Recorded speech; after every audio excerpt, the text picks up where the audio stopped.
Roland, you...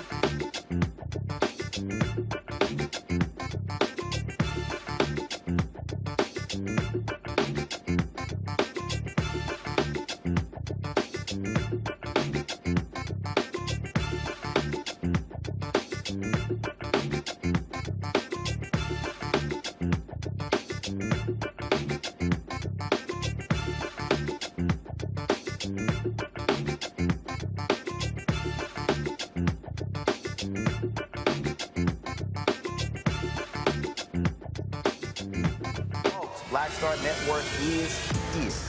Hold no punches! I'm real revolutionary right now. Support this man, Black Media. He makes sure that our stories are told. I Thank you for being the voice of Black America, Roland. Stay black. I love y'all. All momentum we have now, we have to keep this going. The video looks phenomenal. See, there's a difference between Black Star Network and Black-owned media and something like CNN. You can't be Black-owned media and be scared. It's time to be smart. Bring your eyeballs home. You dig?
Folks, today is Tuesday, May 9th, 2023. Coming up, a Roland Martin Unfiltered, streaming live on the Black Star Network. Donald Trump found liable by a New York jury in the civil case. E. Carroll accused him of rape.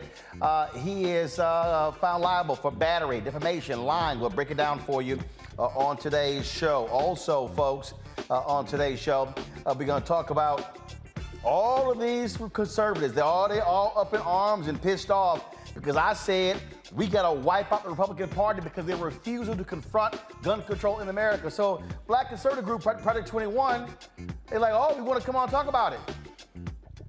Let's go. I'm ready.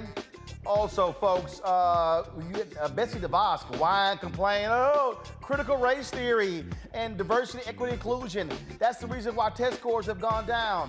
You a damn lie, and our expert will join us to talk about it on today's show. Plus, we'll have for you the second interview I did with Harry Belafonte.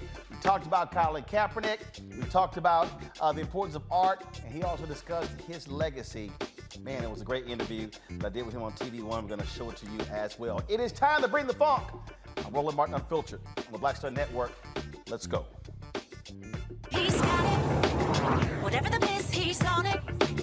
Whatever it is, he's got the scoop, the fact, the find. And when it breaks, he's right on time and it's rolling. Best believe he's knowing. Putting it down from sports to news to politics. With entertainment just for kicks, he's rolling. It's on go, roll, y'all. It's Roland Martin, yeah. Rolling with Roland now. He's funk, he's fresh, he's real, the best, you know he's Roland Martin now.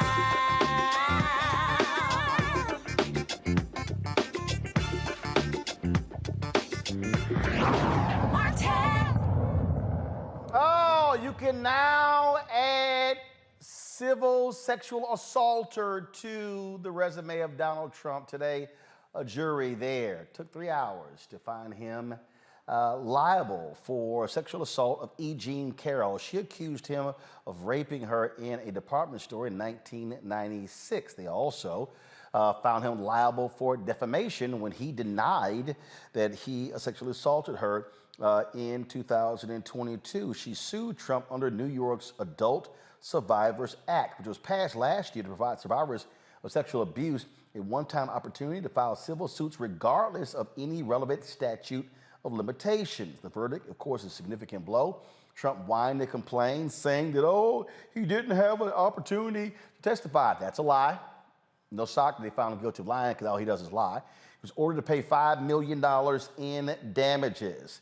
My pal, Dr. Mustafa Santiago Ali, former senior advisor for environmental justice at the EPA, joins us out of D.C. Dr. Larry J. Walker, assistant professor, University of Central Florida, out of the Sunshine State. Dr. Pamela Safisha Hill, assistant professor of social work, University of Texas at Arlington.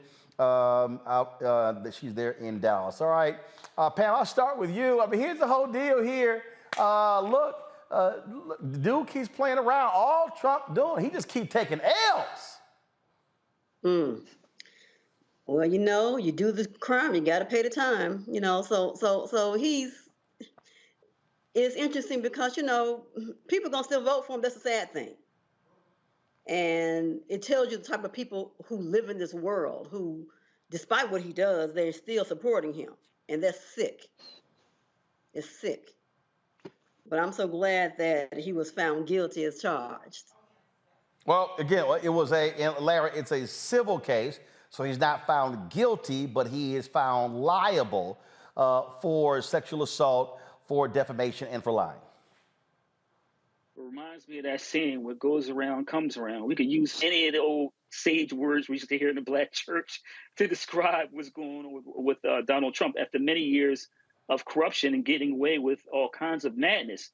So like you said, Roland, we're just going to add this to the list of all the other, multiple, certainly charges, but certainly been recently in terms of found guilty. And we also got to add on the fact that his nonprofit, in terms of with the New York State, in terms of getting a death penalty for his nonprofit and all the corruption that goes on there. And this is on top of what's going to happen possibly in Georgia and certainly with the special counsel.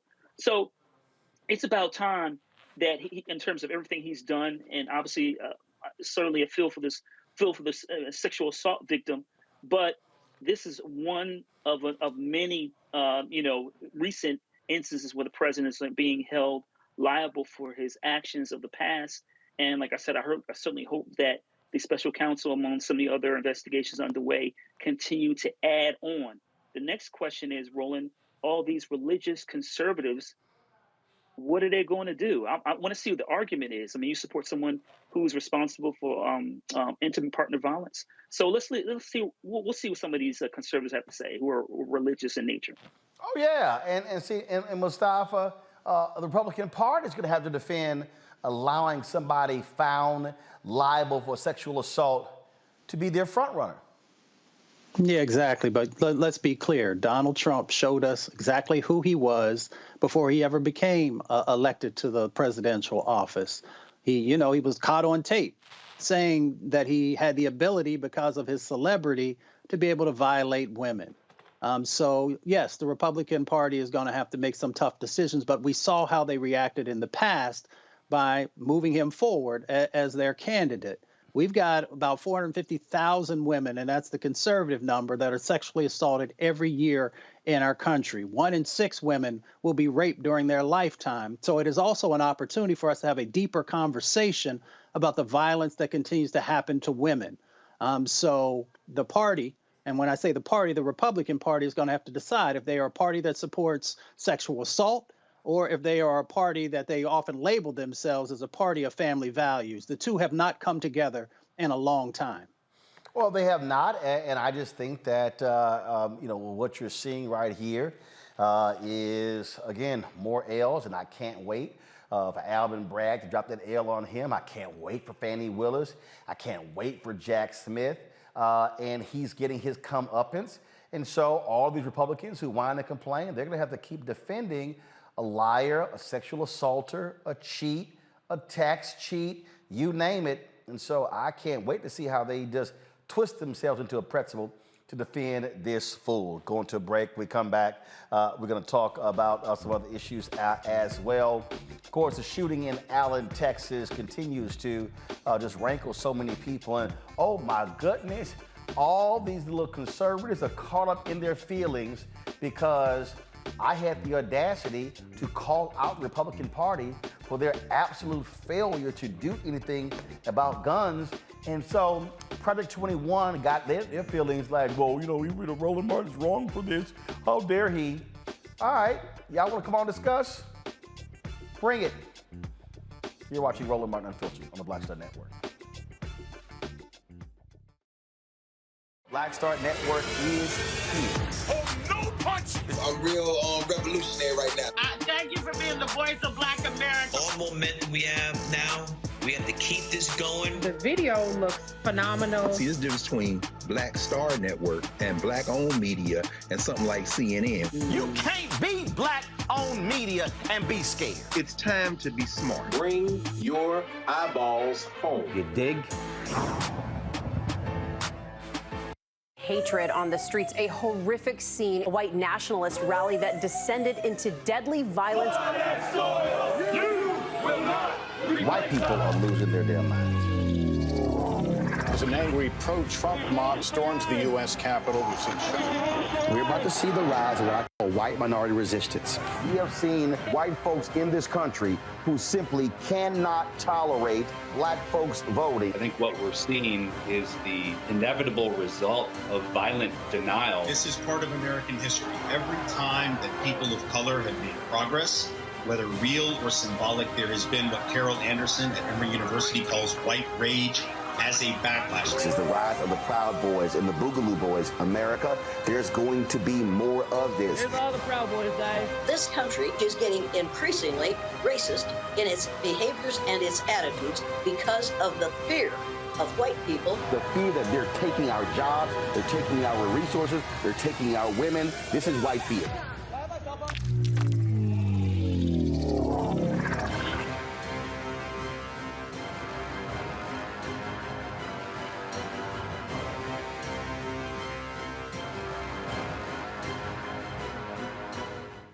Black TV does matter, dang it. Hey, what's up, y'all? It's your boy Jacob Lattimore, and you're now watching Roland Martin right now. Yee.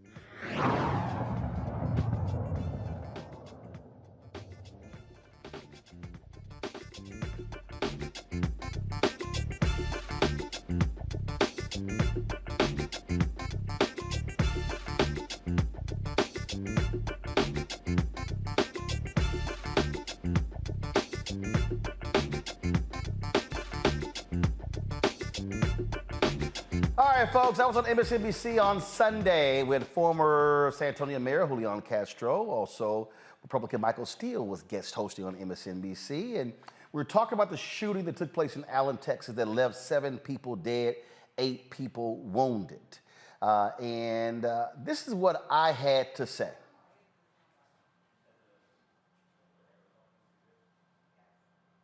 All right, let's play the video. You would think, after a mass shooting like this, lawmakers in the state where it happened would take stock and work on policy changes, to the Secretary's point, to prevent it from happening again. But that's not what happens in Texas. No. What do we do here? How do we break this cycle? I mean, it's not like every 2 weeks, my friend. It's like every other day we're having these stories now about mass shootings. The only way to change any of this is to completely wipe out the Republican Party. Somebody has to say it. Greg Abbott, the governor, is sick and demented. He has literally done nothing. Lieutenant Governor Dan Patrick, the leadership, Republican leadership in the state, they literally have done nothing. They have ignored the Uvalde parents. I was at the Texas Capitol a few months ago where they were rallying there. They are not going to do anything. But here's also what has to happen. People of conscience are going to have to stop sitting at home and saying, oh, we want something done. In the last election, 75% of all Texans under the age of 30 did not vote. And so the only way to change this is to move these people out of office. There is no other way. And so, yes, we've seen what they've done when it comes to voter suppression. They want to remove voting locations from college campuses. But the way to counter this, you have to take these people out of office and put in people who are going to pass the laws. That is the only way, because it is clear they are not going to change the laws because they are so in love with guns and so in love with the Second Amendment crowd, they do not care to see bodies piled up on the sidewalk. All right, folks. So the folks at Project 21, group of minority conservatives, they were a little upset, y'all. They were caught their feelings. And so Craig DeLuz, this is what he writes. The problem is not guns. It's the zero bail, sanctuary city, and defund the police liberal policies that have progressively made our streets less and less safe. As social justice warriors like Roland Martin continue to advocate for criminals of color, they ignore the fact that overwhelmingly their victims also happen to be people of color. He clearly cares more about violent criminals than he does their victims. Has he been drug tested? Because the segment we were discussing the shooting in Allen, Texas. I don't recall one time where I was advocating for the shooter. A white Hispanic who also is a white supremacist neo-Nazi. Let's read the next one. Melanie Collette, she goes, Roland Martin's incendiary comments are add fuel to an already divisive rift between the left and the right. The left is quick to call out its version of hateful rhetoric when a pundit on the right dares to disagree with progressive viewpoints. Meanwhile, media outlets like MSNBC overlook potentially violent language coming from liberal pundits like Roland Martin, proving just how intolerant the party of tolerance can often be. Really? That's interesting.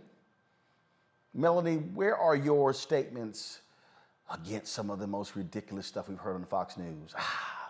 Oh, you haven't done any of those because you're trying to get booked on Fox News. All right, here's David Lowry Jr. He goes, after decades of leftist leadership, black communities continue to suffer from uncontrolled crime and economic woes while progressives clamor for more devastation to black communities coming through unfettered abortion. Instead of calling for violence in their mission to destroy conservative thought, Roland Martin and his ilk should be looking for ways to improve the quality of life in black and brown communities. Martin is an embarrassment and nothing more than a puppet for the left. So David Lowry Jr. joins me right now from Chicago. David, question for you. Discussion I had on MSNBC on Sunday, was the topic abortion? The topic was yes or no? The topic was about mass shootings. No. The topic was a specific mass shooting in Allen, Texas. Roland, we both from Chicago. No, actually, I'm not from Chicago. I'm from Houston. No, hold up. Let me help you. David, hold on. David, hold on. David, I'll let you talk. David, hold on. David, hold on a second. I'm not from Chicago. I am born and raised in Houston, Texas. I lived in Chicago for 6 years. Now you can continue. Okay, so you and I know that the real problem here with the shooting, it is not the guns. It's the people that get the guns that cause these crimes. How do you get them? It's the left. It's the left that bring these guns in the community. Let me just, these guns get into the community, whether it's left or right. How did the shooter, hold up, the discussion was regarding Allen, Texas. Here's the first question. Have you ever been to Allen, Texas? No, I have never been to Allen, Texas. I have. I've been to that. No, 1 second. Hold up. No, David. I'm going to let you talk, but I got to establish a foundation of things first. Okay. One. Hold up, David, 1 second. I'm going to let you talk. Have you been to Allen, Texas, yes or no? I said no. Okay. I've been to Allen, Texas. I've actually been to that particular mall.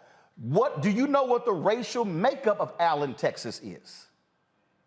Roland, that doesn't matter. No, David, I'm asking a question.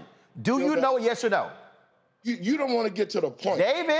David, I'm getting to the point. I'm asking you a specific question because the discussion on MSNBC was about the shooting in Allen, Texas. David, do you know the racial makeup of Allen, Texas? I told you I haven't been there. The makeup, no. You don't have to be there to know the racial makeup. Allen, Texas is 61.5% white.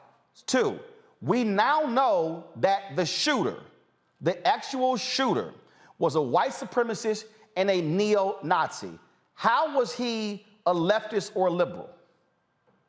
Let me say this, Roland. First of all, the problem that we have in here is that the American people really do not understand the difference between these two, the conservatives and the liberals. David, I asked you a specific question regarding the shooter.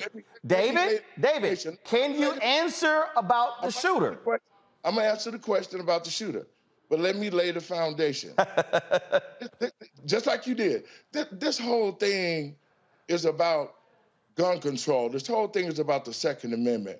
The left always want to try to control everybody in this. David, can you answer the question about the shooter? Let me. No. You're now trying to go somewhere else. David, was the shooter a Latino male who also was a white supremacist and a neo-Nazi? Yes or no? Let me finish. I'm laying the foundation. David, it's either yes or no. It's not laying a foundation. Either he was or he wasn't. Listen. So anytime a shooting like this come up, and you want to say, well, there was a shooting with a transgender. No, David. I'm specifically talking about a shooting in Allen, Texas. Can you answer my question? You want to go somewhere else. Can you answer my question about the shooting in Allen, Texas? But I'm trying to get the American people to see this. The politicians, the left and the right is one bird. And they all is one bird, the left wing and the right wing. So it doesn't matter. David, are you going to answer the question? Was the shooter in Allen, Texas, was he a white supremacist and a neo-Nazi, a Latino? Yes or no? There's nothing proven. Answer the question, David. Yes or no? We don't know. Yes, we do know. I'm sorry. Did he say David, they literally have uncovered evidence. This man has tattoos on his body. White supremacist, neo-Nazi tattoos. You haven't seen that?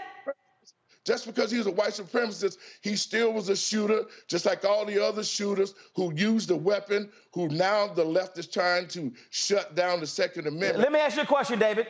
After Uvalde in Texas, David, I'm going to ask you a question, David.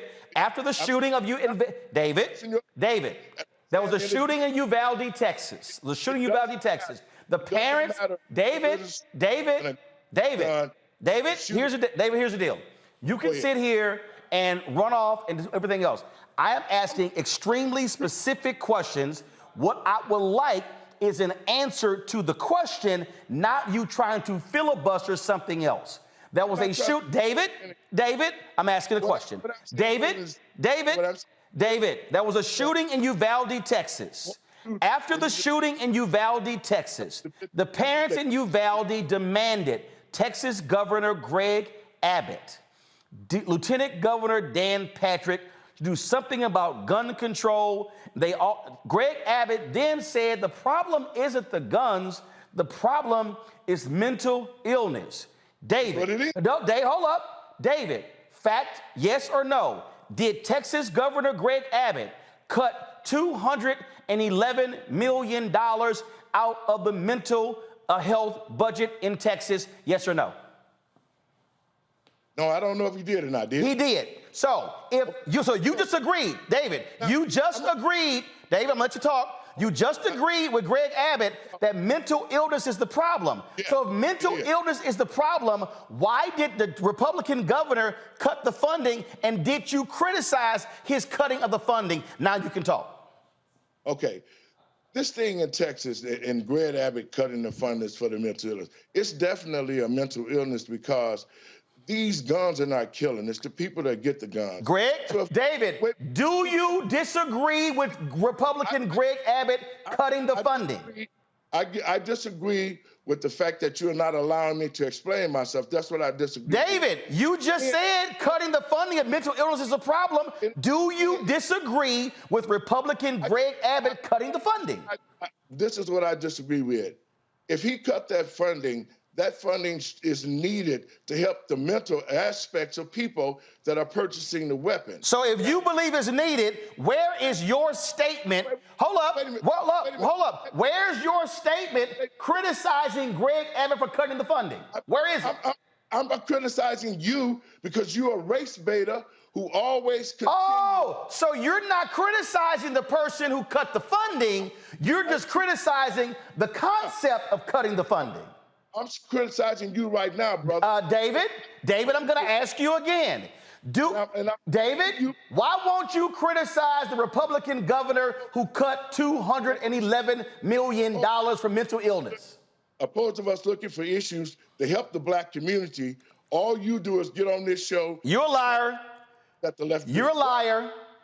Again, here's what I don't understand. See, if you say they fly, David, if you say they fly from the same bird, you would have the guts, you would have the courage, you would be a black man with conviction and say, Texas Governor Greg Abbott is wrong for blaming mental illness and then turning around and cutting the money. But you won't do that because that's going to cut your Republican money. Let me say this. If he cut the money because... Not if, he did. Wait a minute, just like the liberals do. They say one thing and do something else. This bird has two wings, the left and the right. David! And governors is this. David, why won't you criticize the Republican governor for cutting the money?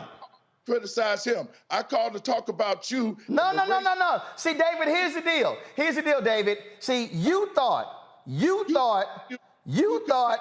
I was going to go by your agenda. This is my show, player. And we're discussing the shooting in Texas. See, you wanted to bring us some other stuff. Let me go back to it, David. Do you believe it was wrong? Do you believe it was wrong, David, for Texas and other states to pass laws allowing for concealed handguns and people don't have to get a permit? I don't believe in that because I got a permit here in Illinois. You don't believe in what? So if you're going to get a gun, you need to go through the proper process. So that means that you believe it. So you, David of Project 21, you believe that Alabama Governor Kay Ivey, you believe that Florida Governor Ron DeSantis, and you believe that Texas Governor Greg Abbott, all Republicans, were wrong for supporting bills allowing people to carry concealed weapons without having to get a permit, correct? What I believe is this. I believe that those governors are doing what the best they can. No, David. You just said, wait a minute, David. You just said, wait a minute. I have a concealed permit in Illinois. I believe you must go through a process. So when I then turn around and tell you that Republican governors have supported bills allowing concealed handguns without a permit, now they doing the best thing they could. David, is it the best thing? David, David is real simple. Is it the best thing for people to carry concealed handguns without a permit? Yes or no?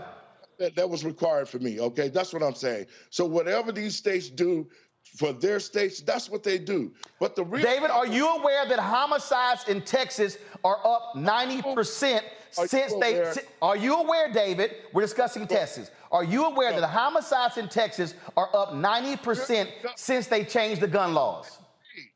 The statement that you made was racist. David, you're not answering my question, David. David, you're not answering my question. Are you aware, David, that Texas has had more mass shootings in the last few years than any other state? Are you aware of that? I am aware of that. Are you aware of the mass shooting in Uvalde, Texas, in El Paso, Texas, in Santa Fe? And after every one of those shootings, they did nothing. You want to sit here and you want to, as a leftist, you want No, David, I am a registered voter in Texas. Are you? No, David, are you a registered voter in Texas? The real question. Are you a registered voter in Texas, yes or no? David, are you a registered voter in Texas, yes or no? About the black community. David, are you a registered voter in Texas, yes or no? Are you a registered voter in Illinois? David, no, I'm not. And guess what? And guess what, David? Guess what? I am a registered voter in Texas, Dallas County. Hold up, David, which means that I, as a native Texan and a registered voter and a homeowner, have the absolute right to call out Texas Republicans who have done nothing to keep Texans safe. To destroy this country, the left has implemented things and laws that we're seeing now. Really? Black people are not prospering. David, we're discussing the mass shooting in Texas, and now you want to go on this tangent. And David, here's what I don't understand, David. Why is it? Why, David, why are you so scared? David, why are you so impotent? Why are you so frail to criticize Republicans for passing gun laws and making it easier for people to get guns? The real deal is this. The left have always... You still not answer the question, David. David, either we're going to discuss mass shootings in Texas, or, David, we're not having a conversation about economics in black communities. Mental issues, and it is not the guns that are killing, it's the sad people that get the guns that do the killing. Ah, I'm glad you said that. So since it's the sad people who get the guns, and the Republican governor is cutting the mental health funding, David, this is real simple, David. David, this is real simple. David, you can sit there, David, are you going to stay on the topic, or are you going to try to come up with some other stuff? But you laid a foundation. David, you're not on the topic, David. So the thing of it is this. As long as the American people do not come up with a system to weed out those that have mental issues. Wait a minute, David. You can't weed it out if you cut the money.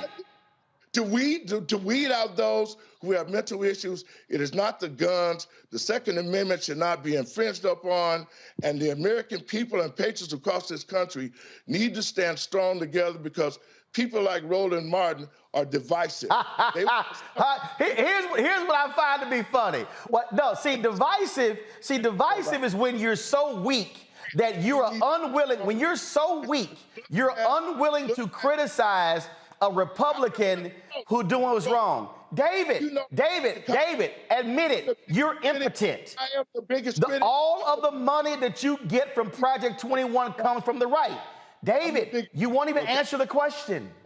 And the thing of it is this, right? David, let me ask you a question. David, after black people were killed, since you, how about this, David? Since you want to talk about black people, okay? No. Since you want to talk about black people, let's go ahead and talk about black people, okay? Yep. We about to roll up on the first anniversary of 10 black folks killed. Now, hold up, David. We gonna discuss black people right now. Hold up, David. David, you just bumping your gums. We gonna discuss black people right now.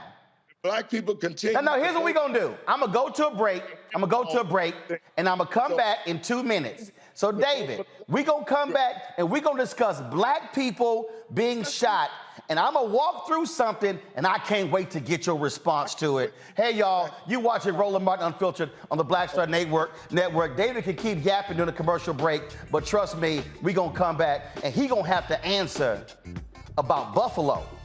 You watching Roland Martin Unfiltered on the Black Star Network.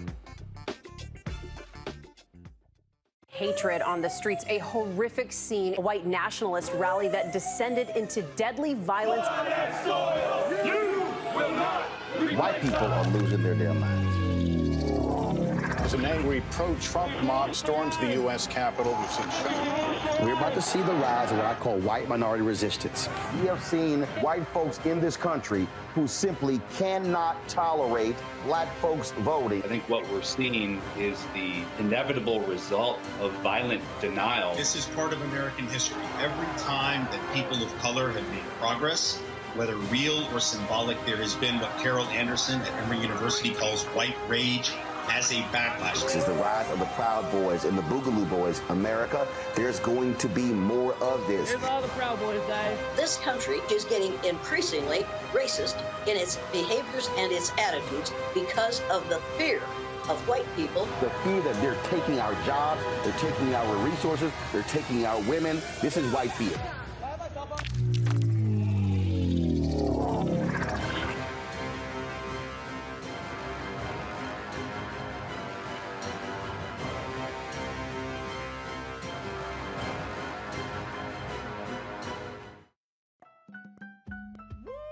We're all impacted by the culture, whether we know it or not. From politics to music and entertainment, it's a huge part of our lives, and we're going to talk about it every day right here on The Culture with me, Faraji Muhammad, only on the Black Star Network.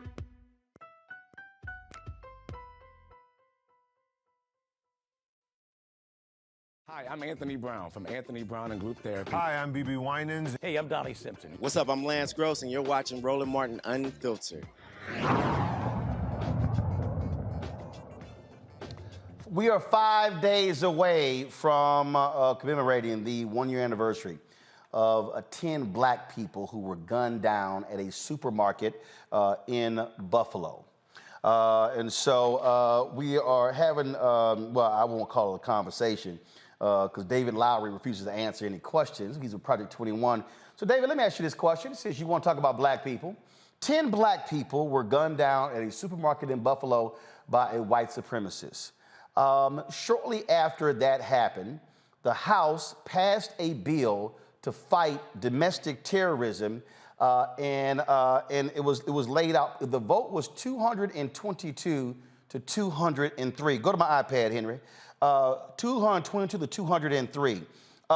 The only Republican who voted for the bill was a guy from your state, now former Congressman Adam Kinzinger. All other Republicans voted against this bill. David, I'm curious. Can you show me where you criticize and condemn Republicans for voting against a bill to fight white domestic terrorism after 10 black people were killed by a white supremacist in a Buffalo supermarket? Well, Roland, it's kind of like the same situation. Can you answer the question? Did you criticize the Republicans for voting against it? It's a yes or no, David. Yes, listen, let me say this. It's kind of like the same way that all the left... Did you condemn Republicans for not standing up for black people, yes or no? Undemocratic voted. Okay, let me do this here. Henry, go to my iPad. David Lowry and, let me just do this here. David Lowry and Buffalo shooting. So let's see. Let's see exactly what David Lowry had to say about the shooting in Buffalo. I'm looking. I didn't say nothing about the shooting in Buffalo. So hold up. 10 black people are gunned down by white supremacists, and you said nothing? I wasn't asked to. Wait. Hold up. I'm sorry. You have to be, wait a minute, David. You have to be asked by white people to comment on the death of black people? David, so wait a minute. When all Republicans except one voted against a bill against white domestic terrorism, you said nothing. What kind of black man are you that says nothing when your party votes against the killing of black people? Now let me say this. No. Did you say anything when your party would not vote for black people? Let me say this. At the time this shooting occurred, a year ago, I wasn't even with Project 21. It don't matter. Hold up. Who were you with? Who were you with? Let me finish. Let me finish. I'm with my own foundation. Okay, so you couldn't say anything about it? Let me say, I didn't get the media attention to say what I needed to say. Oh my God. Oh, hold up. There's a thing called Twitter. There's a thing called Instagram. There's a thing called Facebook. There's a thing called fan base and Tumblr and TikTok and YouTube and Snapchat. Oh, I'm not getting the media attention. Let me finish. I posted what I posted on Facebook with my show, Let the Truth Be Told on TZN. About what? About the shooting. The shooting was wrong. Any shooting is wrong. David, I asked you a question. 203 Republicans voted against the bill. No, David. Since you're in the show, David, on your show, did you ever blast Republicans for voting against this bill? Yes, I blast Republicans. I blast. No. On this bill. Either side. On this bill, David. We're rolling. David, answer my question, David. On this bill, did you criticize Republicans on this bill? I criticized. I criticized that bill. Where is it? Hold on. Where's the proof? Blacks are being killed in Chicago. Where's the proof? The hell no. Where's the proof? We having blacks being killed. David, where did you criticize them? Nobody gets the bill. Where did you criticize them, David? I criticize anybody. David, where did you criticize the Republicans who voted days after the Buffalo shooting? Where? Hey, hold up. Y'all do me a favor. Go to control room. Now, David, hold on. Control room. Go to David's Facebook page. And I want y'all to go back. I want y'all to go back to May 14th, 15th, 16th, 17th, and 18th, and I want y'all to find me the video where David condemned Republicans. Hold up, David. Hey, David. 10 black folks are gunned down, and they vote against it. I criticize you. I criticize. Hey, David, I supported the bill. Did you? Hey, David, did you support this bill? This thing. Did you support this bill? Let me tell you. David, did you support this bill, yes or no? That's the bill I support. Which one? This is the thing, Roland. David, did you support this bill? We got to talk about you being a race baiter. See, here's the deal, David. See, the fact of the matter is, you are absolutely one of those. I wasn't with Project 21 last year, so I really couldn't say nothing. Bro, you weak. You're weak. You're a weak black man. You will not condemn the Republican Party. David, hey, David, let me tell you, brother. David, I can't give you a spine. They created welfare. Hey, David, I can't give you a spine. I can't give you any of that.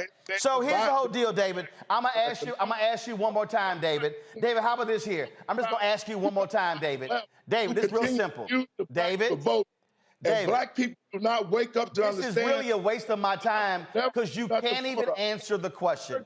So, David Lowry, I appreciate you coming on from Chicago. I appreciate you, but I still want to know, please, by all means, send my producer the proof of you condemning Republicans in Buffalo. You have a great day, and I hope you keep talking to yourself. All right, y'all, I'm going to go to a break. We're going to come back, talk to my panel. Here's the whole deal. This is real simple. If you can't even answer the question, I can't keep talking to you. If you can't answer the question, I can't keep talking to you. Y'all just sat there and saw it. He would not even answer the question. So you can't come over here and act like you John Shaft and you talking about how you stand up for black people when 203 Republicans voted against a bill in the aftermath of 10 black people being gunned down. If you can't stand up against domestic terrorism against black people, you can't stand up for a damn thing. And that, David, is why I ended our conversation. Because you are a black man with no spine. You are a black man with no integrity. You are a so-called black man who can't even defend black people in your own party. So no, I won't waste any more of my airtime talking to a damn fool. I'll be back.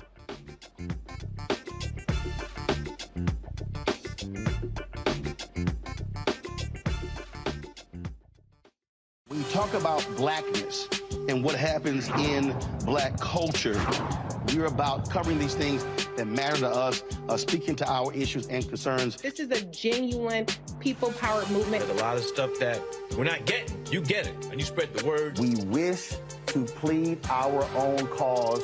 Too long have others spoken for us. We cannot tell our own story if we can't pay for it. This is about covering us. Invest in black-owned media. Your dollars matter.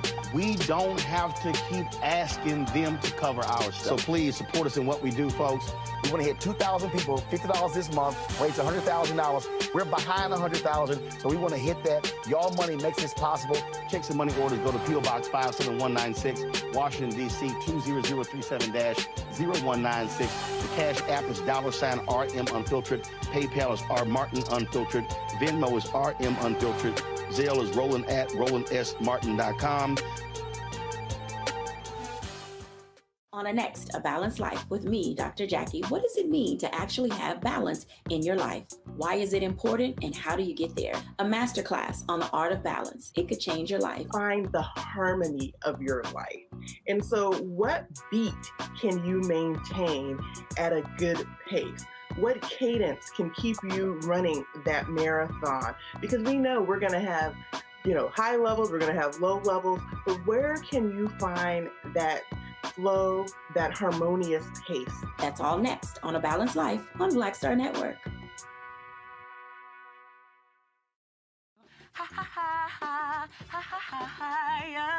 Hey, I'm Antonique Smith. What up, Lana Well, and you are watching Roland Martin Unfiltered.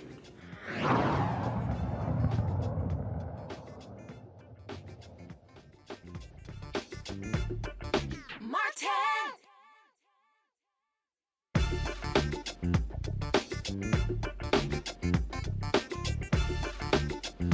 Oh, yeah, welcome back, y'all. So, see, here's the deal. I must say.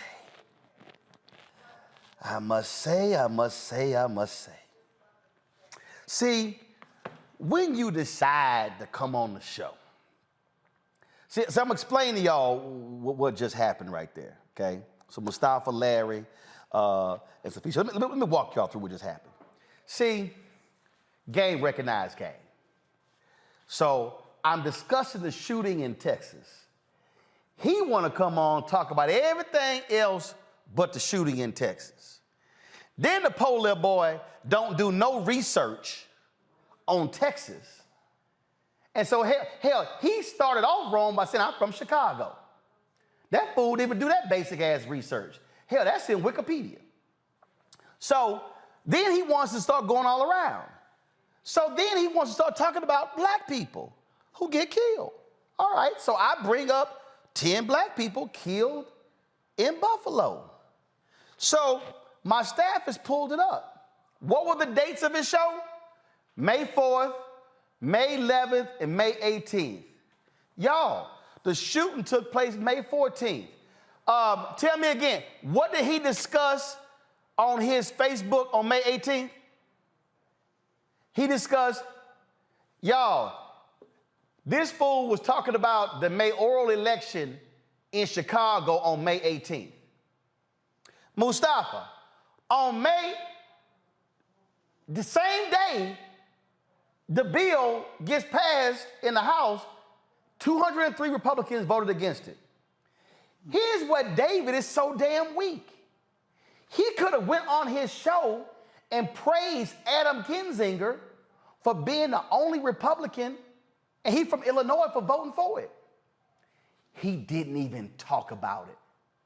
So David sat on this show and lied about what he did at the shooting at the Buffalo. And that's what these cats do.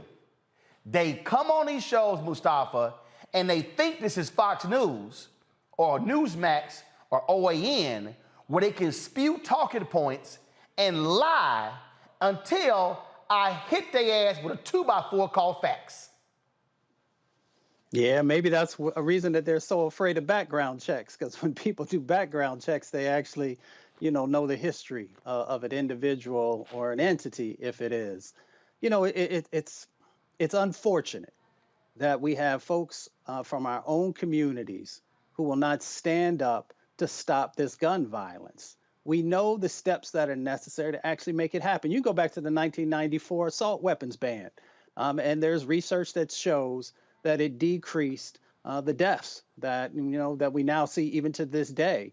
They had a 10-year time period to actually look at those numbers. We know we got 48,000 people who died last year from gun violence. 300 people are shot every day. 111 people die every day from guns. So if you care about our communities, then you should be doing everything that you can to, one, highlight the facts, to two, to move forward on trying to encourage people who are inside of your party to do the right thing and to protect lives. And if you're not willing to do that, then I have a difficult time in believing that you care about Black people, or even that you even care about people who are inside of this country, because we know how many people are dying from gun violence. So it's time for people to stop with the rhetoric and to actually, get together and begin to address this, because our children are dying, our elders are dying like there in Buffalo, and everyday people can't even leave their homes because they continue to lose their lives. All right, do me a favor, Henry, put the chart in my monitor right here. See, here's the thing, Larry, that fools like David don't understand, and they stuck on stupid. We're talking about assault weapons, AR-15 and corresponding assault weapons. This is from the Oregon newspaper, all right? So let me show you right here. I'm about to break this thing down for you. This right here, y'all, right here, assault weapons allowed. Okay, then you see right here, okay, where the ban expired. The assault ban expired in 2004. This is the aftermath of the assault ban. Now, help me out here. Is this lower than this? Larry, it looks to me like when we had the ban on assault weapons, which passed in and mind you, passed in 1994. This is no ban. Looks to me like assault ban worked.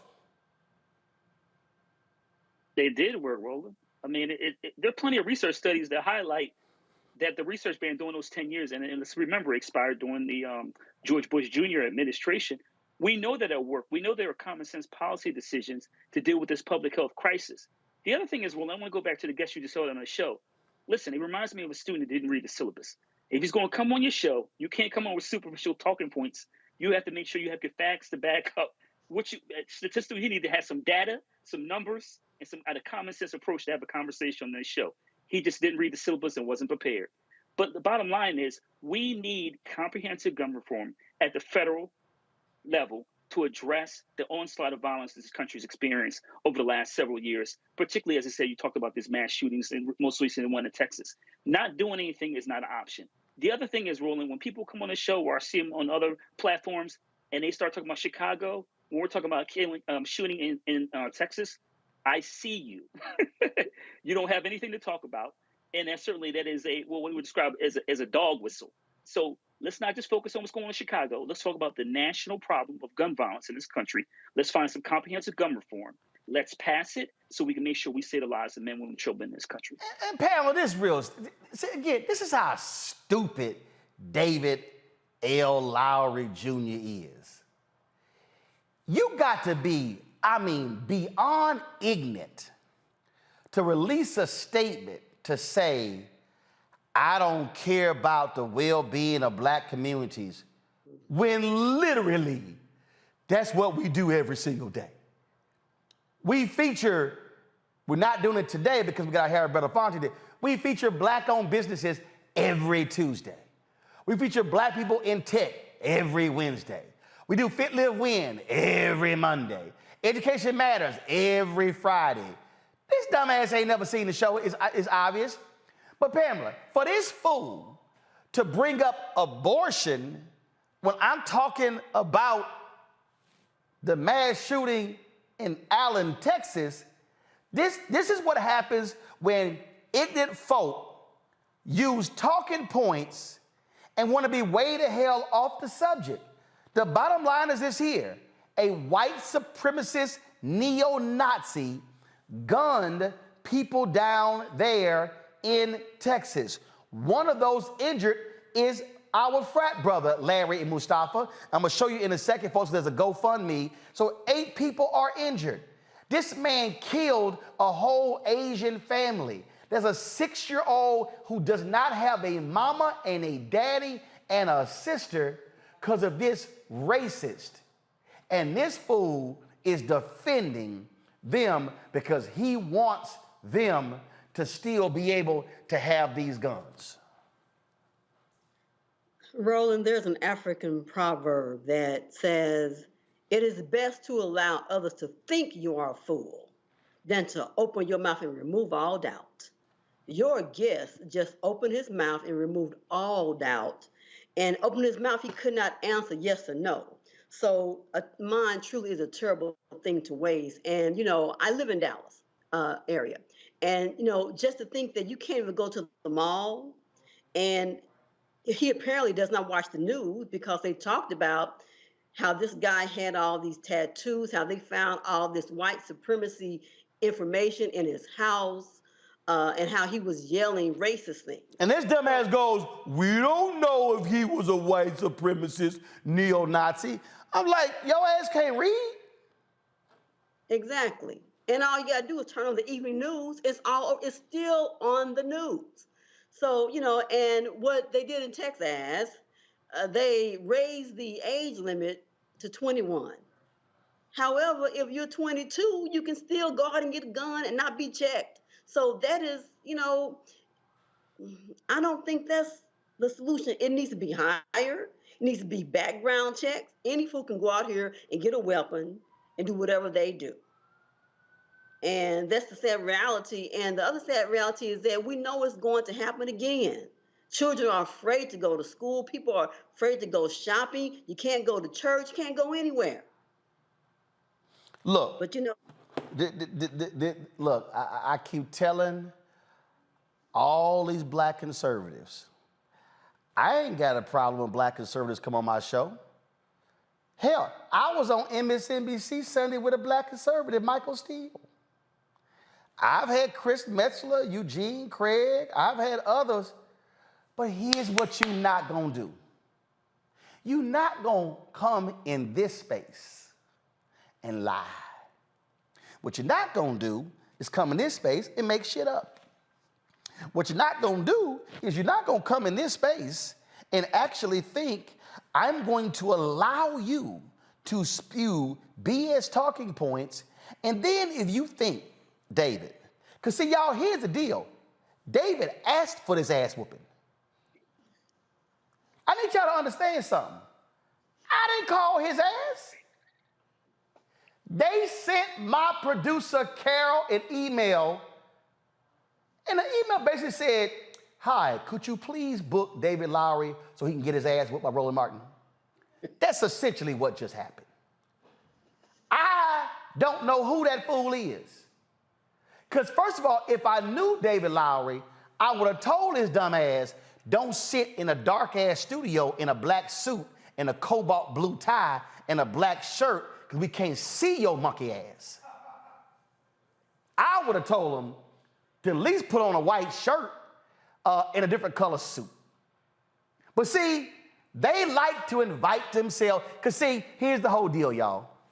And I just want to explain to y'all what they doing. The right funds Project 21. Most of these folk in Project 21 Other black Republicans ain't never heard of them. I'd call y'all, I could pick the phone up right now and call 10 of the most prominent black Republicans, and I can guarantee you they ain't never, ever heard of David. This little Colette girl, they ain't never heard of her ass. That first dude, Deluxe, whatever his name is, they ain't never heard of his ass. I could walk into a black conservative gathering and get more applause than all three of them combined. So what these are three nobodies. Matter of fact, they are members of the hashtag Never Will Bees Club. Y'all can use that one. Hashtag Never Will Bees. Because that's what they are. They are never will bees. They don't know nothing about public policy. They don't know anybody. They can't call nobody. Don't nobody listen to them. And so you got a little conservative group who goes, well, let's just run some little comments out there, or some little black conservatives we ain't never heard.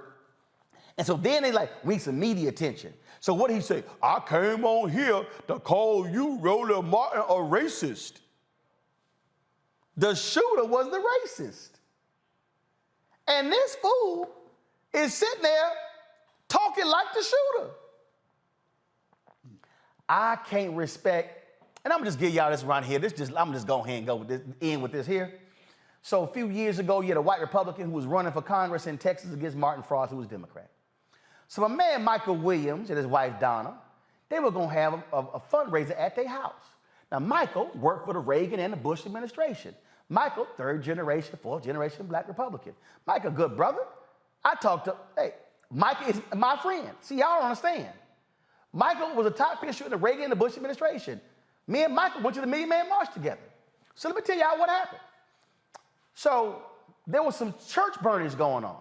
So Michael calls the candidate and said, hey man, I think it'd be a good idea if y'all say something about the church burnings.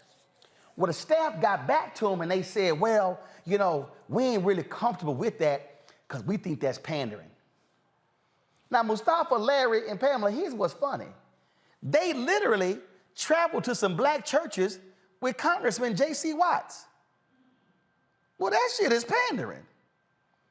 But you couldn't make a statement against some black churches being burned? So Michael went and told his wife, Donna. Donna said, ain't no way in hell any person is welcome in my house who can't call out black church burnings. So Michael and Donna Williams canceled the fundraiser in their house where they were going to invite a lot of their black Republican friends for this dude who eventually lost to Martin Frost. See, David, that's a black Republican, a black conservative with some integrity. That's a black Republican and a black conservative with some guts. And they said, that's not gonna happen in my house. Your impotent ass, you in need of some political Viagra, some political Cialis, because you sat on this show and your weak punk ass could not even call out 203 Republicans who voted against a bill 4 days after 10 black people were gunned down in Buffalo. It was a bill against white domestic terrorism. And the one Republican who voted for it was from your state, and your Simple Simon ass could not even condemn that. And then you made excuses for Greg Abbott cutting $211 million. This is why real black Republicans paid attention to none of you Project 21 fools, because y'all are utterly irrelevant. Let me be perfectly clear. I ain't no Democrat. I ain't no Republican. I vote in the interest of black people. And if 203 Democrats voted against something that I felt was beneficial to black people, you bet damn well I would have the guts to call them out. You, David Wright, are a simple Simon. You are an embarrassment to black people. And I hope your whole family and your church members, and I hope your neighbors watch this video to see you, a so-called black man, not even defend the honor of 10 black people killed in Buffalo. In the words of Della Reese from Harlem Nights, you can kiss my entire ass. I'll be back.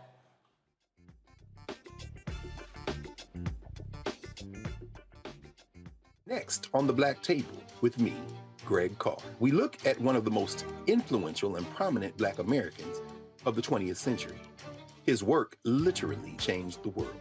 Among other things, he played a major role in creating the United Nations.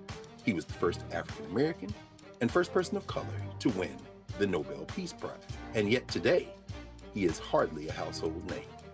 We're talking, of course, about Ralph J. Bunche. A new book refers to him as the absolutely indispensable man. His lifelong interest and passion in racial justice, specifically in the form of colonialism. And he saw his work as an activist and advocate for the black community here in the United States as just the other side of the coin of his work trying to roll back European empire in Africa. Author Cal Rostiala will join us to share his incredible story. That's on the next Black Table, here on the Black Star Network. Up next on The Frequency with me, Dee Barnes, our special guest, Alicia Garza, one of the founders of the Black Lives Matter movement. We're going to discuss her new book, The Purpose of Power, How We Come Together When We Fall Apart. We live in a world where we have to navigate, when we say something, people look at us funny, but when a man says the same thing less skillfully than we did, right? Right. Everybody flocks towards what they said, even though it was your idea. Right here on The Frequency on the Black Star Network.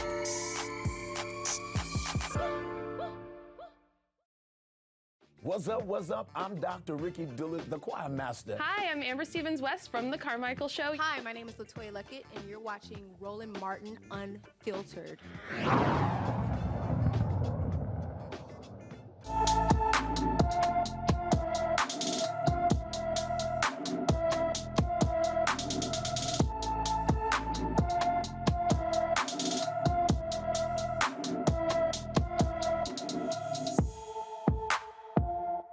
Ariana Rowe has been missing from Columbia, South Carolina since March 7th. The 14-year-old also goes by Rowe, is 5 feet 5 inches tall, weighs 125 pounds with black hair and brown eyes.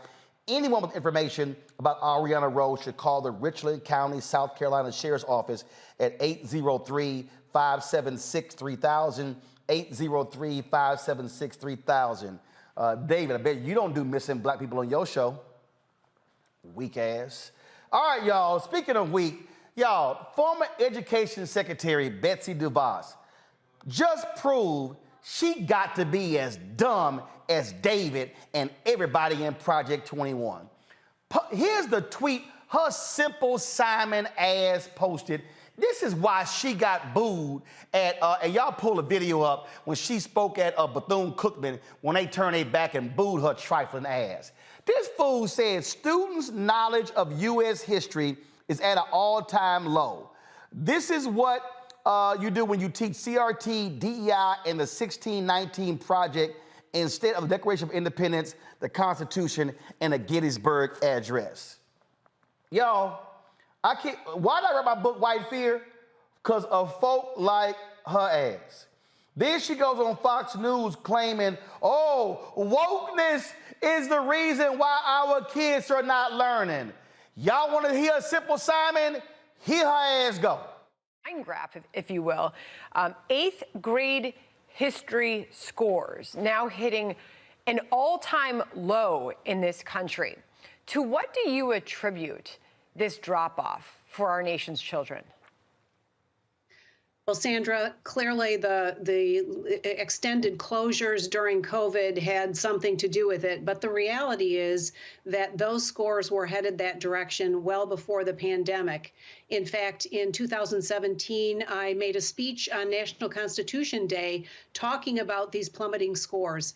This is what happens when you teach DEI, CRT, and the 1619 Project instead of the Declaration of Independence, the Constitution, and the Gettysburg Address.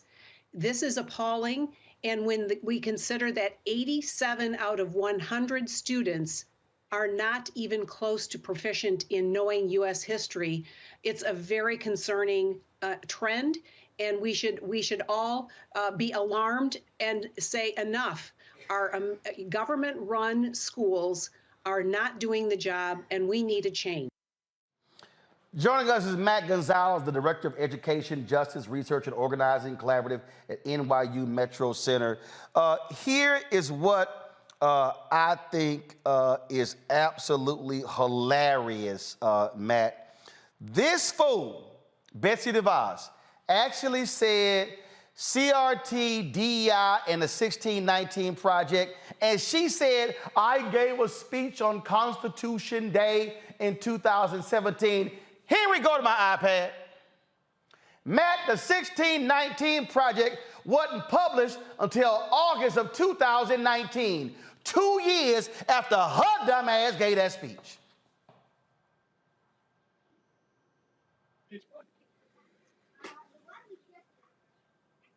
Matt, do you hear me? Yeah, I hear you, Roland. Take it away. Thank you so much for. Yeah, I mean, I think the point you just made about when she made that speech and when the 1619 Project was released, I think ultimately reinforces the fact that Betsy DeVos has zero credibility to be talking about what good instruction is, what good curriculum looks like, and what a good school looks like, right? I think what we all should understand is that Ms. DeVos has never been a teacher, did not send her children to public schools, and has never worked inside of a public school, right? And so what we also know about these narratives around the anti-woke, anti-CRT kind of talking point that the right wing has established is that that's not rooted in reality. It's not rooted in fact. What it is rooted in is fear and racism, right? And so what I tend to think about these frameworks and these ideas is really about the Southern strategy for education, right? And so this attack on the 1619 Project, which is a really profound and deeply accurate historical account that our young people actually need to understand and learn about our country. Critical race theory, which, to be really clear, is what graduate students in law schools are learning, not what kindergartners are learning, but is not being taught in our traditional public schools. Look, all they're trying to put anything dealing with race, ethnicity. Look, I called out Christopher Rufo and when they were trying to do this here. Betsy DeVos is a liar. And what she's trying to sit here and play these games with, oh, this is the reason. No, it's not the reason. It's the fact that people like her, who was grossly, let me be clear, Betsy DeVos was grossly unqualified to be the Secretary of Education. And the problem is when dumbasses like her are put in leadership positions that make it harder for our kids to learn. Right, and we understand really from looking at the history and what happened is that Ms. DeVos purchased her seat, right? She made a tremendous number of donations to the former administration. And again, as you said, had zero qualifications to be in this role that is crucial for our public education. But I think what's really important for folks to know is that while most Americans started to learn about Ms. DeVos when she became the Education Secretary, her work has actually been influencing state and national education policy for decades, right? She has been behind the scenes, pushing anti-union policies across the country, pushing privatization policies to undermine and defund traditional public educational spaces. She's also been, while in office, was doing a pretty terrible job overseeing the student loan issues and has come out to and attacked the student loan forgiveness programs. And so, again, I think what we understand is that anyone who has been trying to traffic in this kind of fear-mongering and racism. These are not new arguments. These are not new fights. There have been culture wars in education for the past 50 years.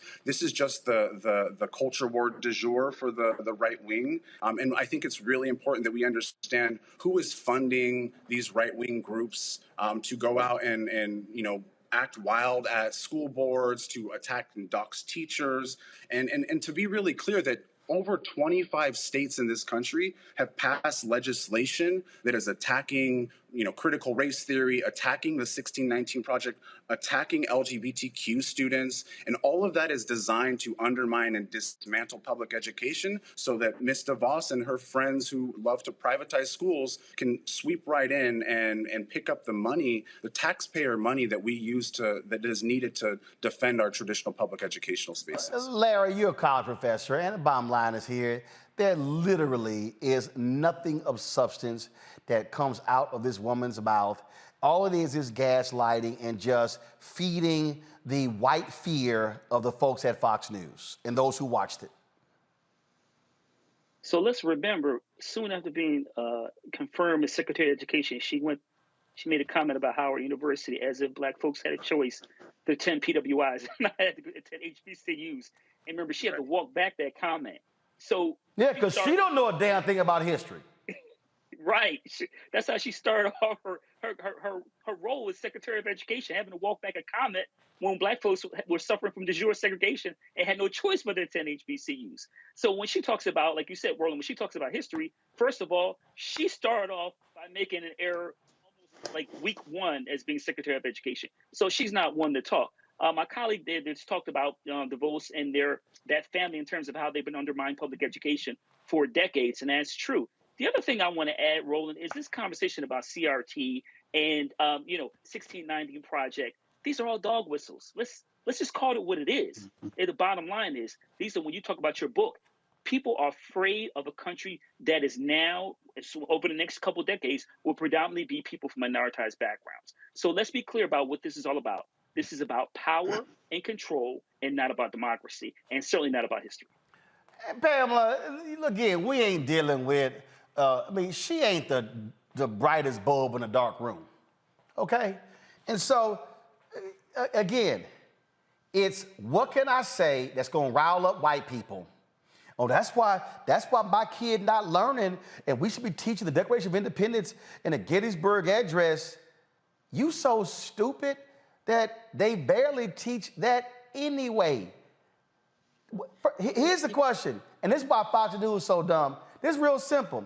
Hey, Betsy, when the last time you been in the classroom? Oops. You've never been in a classroom. In the state of Texas, they are now wanting to put the 10 Commandments in all the classrooms.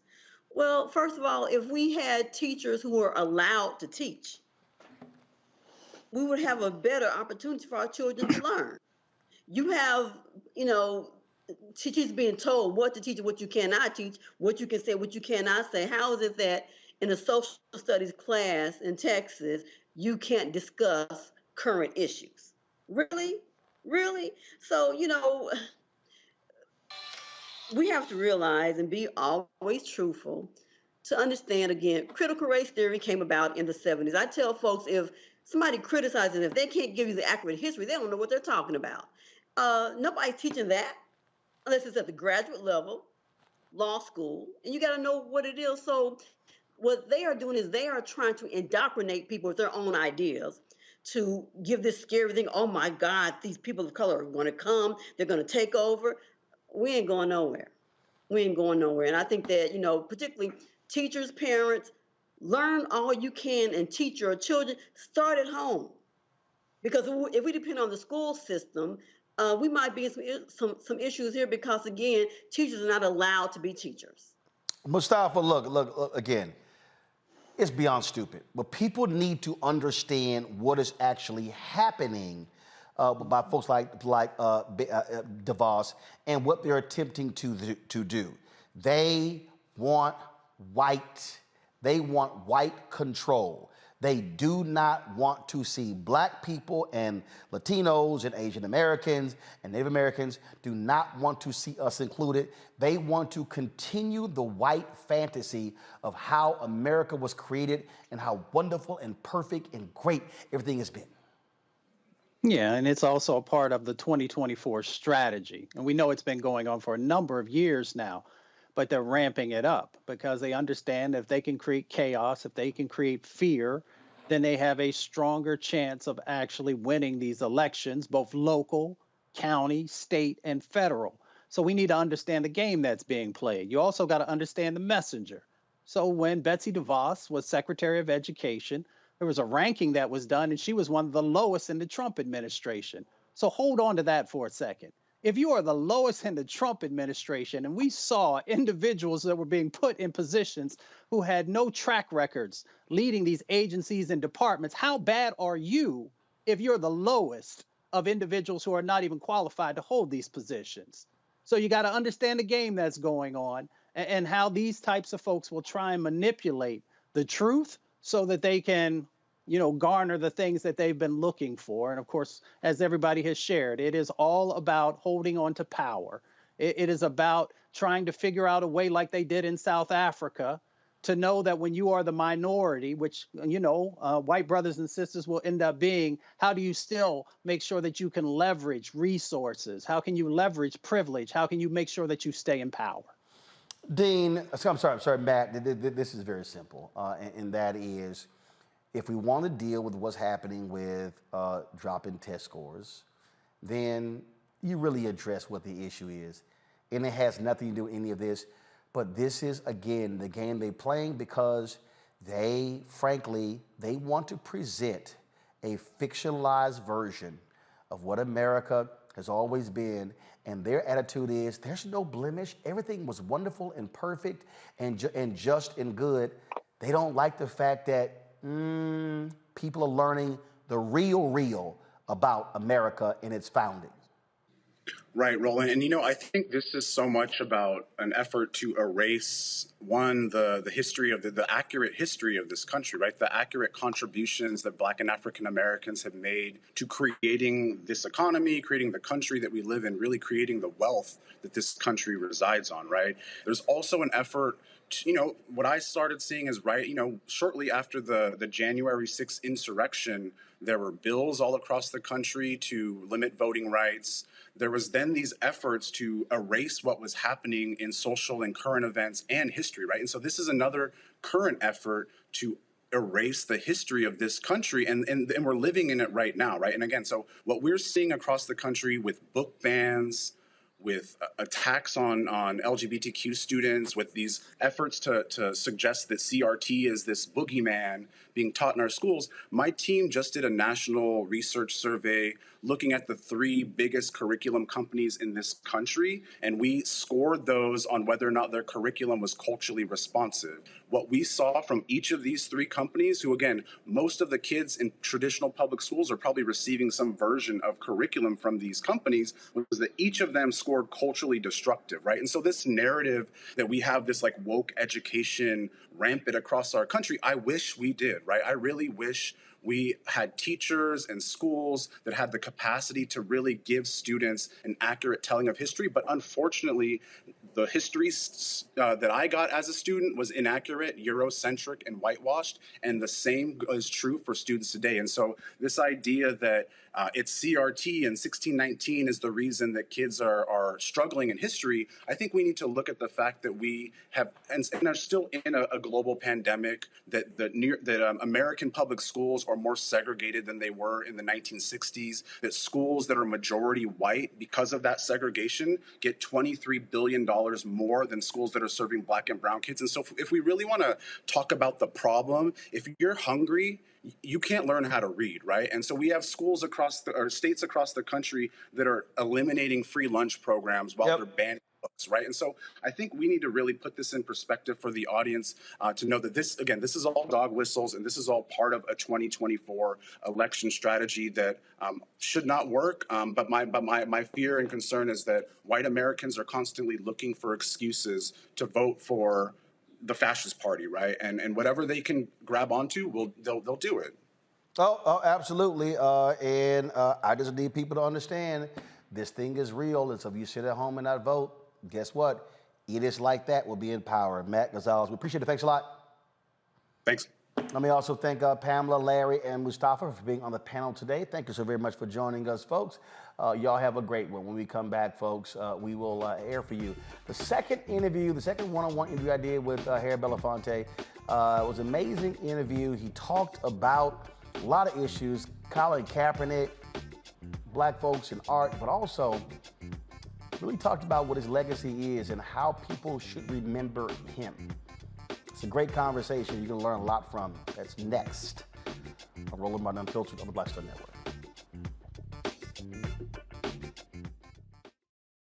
On the next Get Wealthy with me, Deborah Owens, America's Wealth Coach, nurses are the backbone of the healthcare industry, and yet only 7% of them are Black. What's the reason for that low number? Well, a lack of opportunities and growth in their profession. Joining us on the next Get Wealthy is Needy Bartonelli. She's going to be sharing exactly what nurses need to do and what approach they need to take ownership of their success. So the Black Nurse Collaborative really spawned from a place and a desire to create opportunities to uplift each other, those of us in the profession, to also look and reach back and create pipelines and opportunities for other nurses like us. That's right here on Get Wealthy, only on Black Star Network. Up next on The Frequency with me, Dee Barnes, our special guest, Alicia Garza, one of the founders of the Black Lives Matter movement. We're going to discuss her new book, The Purpose of Power, How We Come Together When We Fall Apart. We live in a world where we have to navigate, when we say something, people look at us funny, but when a man says the same thing less skillfully than we did, right? Right. Everybody flocks towards what they said, even though it was your idea. Right here on The Frequency on the Black Star Network. Hatred on the streets, a horrific scene, a white nationalist rally that descended into deadly violence. White people are losing their damn minds. As an angry pro-Trump mob storms the U.S. Capitol, we've seen shootings. We're about to see the rise of what I call white minority resistance. We have seen white folks in this country who simply cannot tolerate black folks voting. I think what we're seeing is the inevitable result of violent denial. This is part of American history. Every time that people of color have made progress, whether real or symbolic, there has been what Carroll Anderson at Emory University calls white rage as a backlash. This is the rise of the Proud Boys and the Boogaloo Boys. America, there's going to be more of this. Here's all the Proud Boys, guys. This country is getting increasingly racist in its behaviors and its attitudes because of the fear of white people. The fear that they're taking our jobs, they're taking our resources, they're taking our women. This is white fear.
In 2016, Harry Belafonte called me. He said he wanted to chat. And I said, well, great, let's chat. And so we and the crew, when I was at TV1, we went to New York and we sat down with him. We sat down with him in his offices there in New York.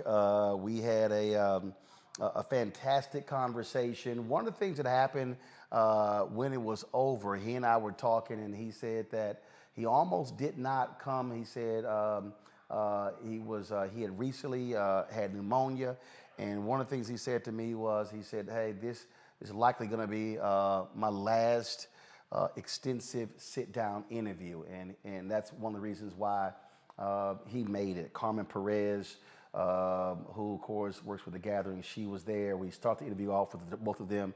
Then it's just he and myself, and so when we sat down, it was a very interesting conversation. And as he began to talk about again why he wanted to do this, and so this is that interview. Again, it was 7 years ago. Many of you might remember. Look, if you missed it on TV One, we couldn't stream stuff, and we could not archive it, and so a lot of people may have not seen it, and so you get an opportunity to hear from Mr. B in his own words in my conversation with him. Again, this took place 7 years ago on TV One. I wish I knew, because I tell you, most of my life I owe myself and having a great sense of where we're going and the obstacles we're going to face, and that there are a lot of people I can make alliances with that will make a difference. And here I am now at this time in my life, well into my life, where I have come daily to understand that I don't really know what it's all about. When I look at Dr. King, when I look at Nelson Mandela, when I look at Eleanor Roosevelt, the first person who led me into a deeper understanding of the universal political world, because when she was a representative at the United Nations, and she was working on the Universal Declaration on Human Rights, that treaty that much of the world uses as its target for governance of new states coming into the world community. She introduced me to a lot of Africans I would never have met, young men and women who were in rebellious mood, who were challenging the colonial system. They came to the United Nations as observers. She had a wonderful relationship with them, talking about the future. And that insight led me into a world of activism. And then Dr. King and Nelson Mandela and others in the world who just made a difference. And here I now sit at the gate of my 90th year in life, looking at the map, looking at the journey. And first of all, I can't believe that 90 years has come and gone. It's a blink. But more importantly, when I was 35 and when I was 30, or even when I was 28, when I first met Dr. King, he was 26. We were both quite young, and he had taken on the responsibility of this struggle. Everything seemed fairly doable. Now, when we are in the kind of chaos we're in, universal chaos, and what we contribute on the domestic scene as well, the absence of voices of authority, voices of creativity. We're the leaders, we're the writers, we're the spokespeople, we're the commentators the political commentators that make a difference. We're the writers who's commenting on the loss of our moral compass, who speaks to that. And when I look around, I find that it's a fairly barren field. Do you believe that's the case because the targets are so varied, as opposed to a more simple approach? That there are, so let's say, Carmen and I have discussed this, you talk about this effort with Black Lives Matter movement, that it's really not a federal fight. It's really state by state, city by city. And that's a different type of battle than sort of having one force to sort of go after. Well, when you make the distinction between what you call a federal fight and what the opposition will refer to as an act of state rights, then I think we have a debate. Because I think most of it's a federal problem. When you start tampering with the right for black people to vote, and when you start tampering with gerrymandering locations and changing demographics, you might say the state has the choice in that matter, or the final word in that matter. But the truth is the nation pays the price. The attempt to redirect the political destiny of the black cause is severe. I mean, Donald Trump is for real. He's not a spectator sport.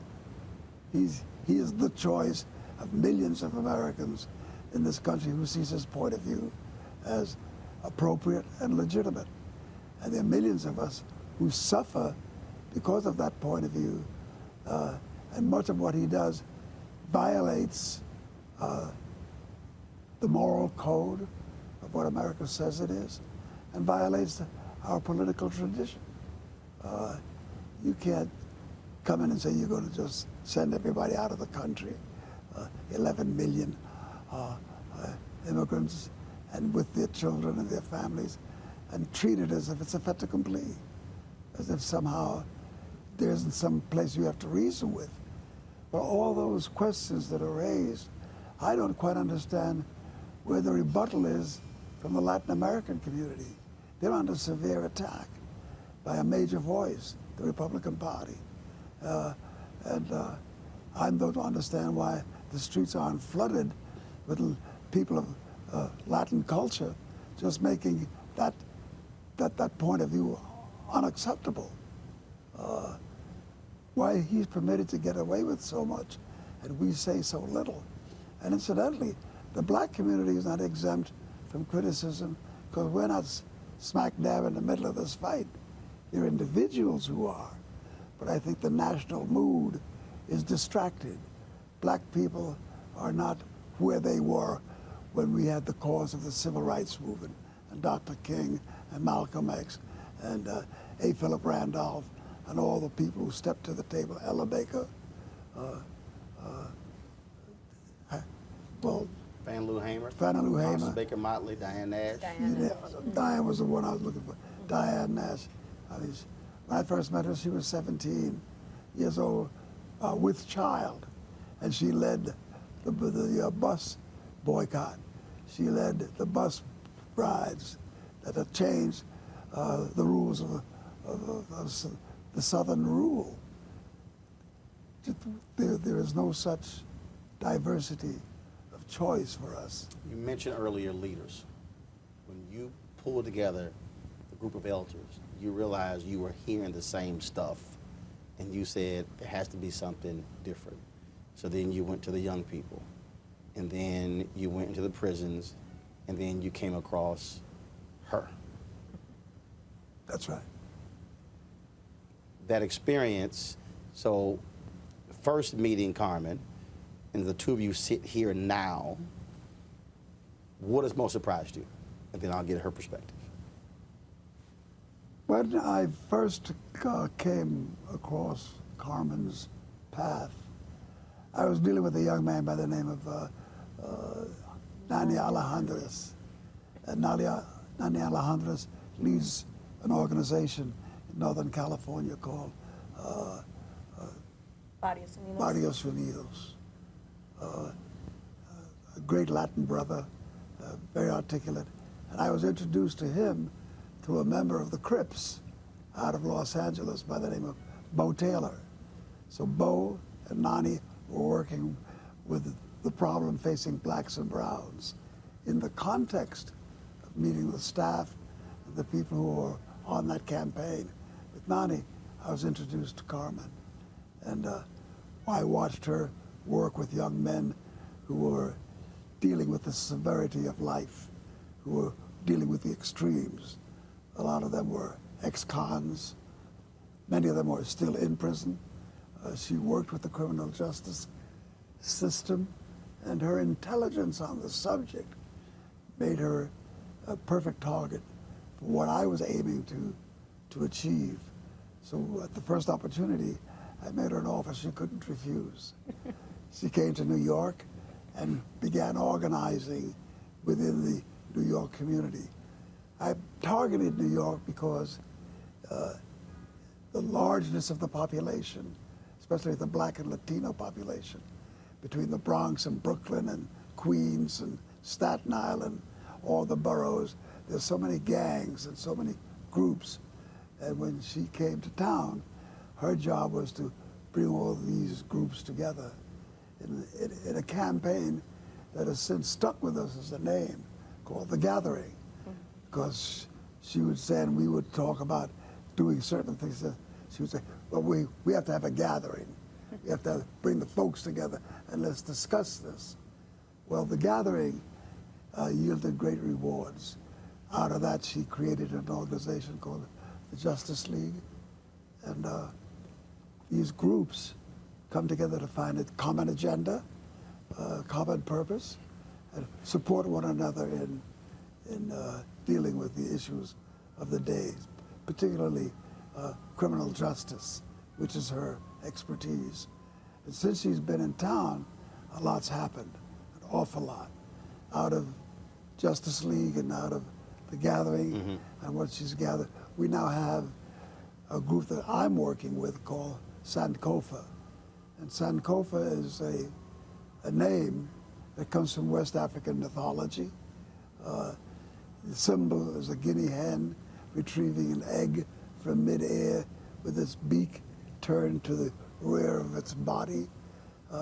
I took a couple of young men who were ex-cons to Africa to broaden their understanding of the global situation when it comes to race, when it comes to economics, when it comes to how Black people and the African diaspora is treated in general, rounding out their own sense of history and purpose.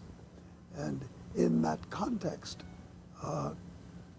they came across West Africans who spoken. They liked the Sankofa image, the bird, a symbol. And we used that symbol to define a movement that's growing every day.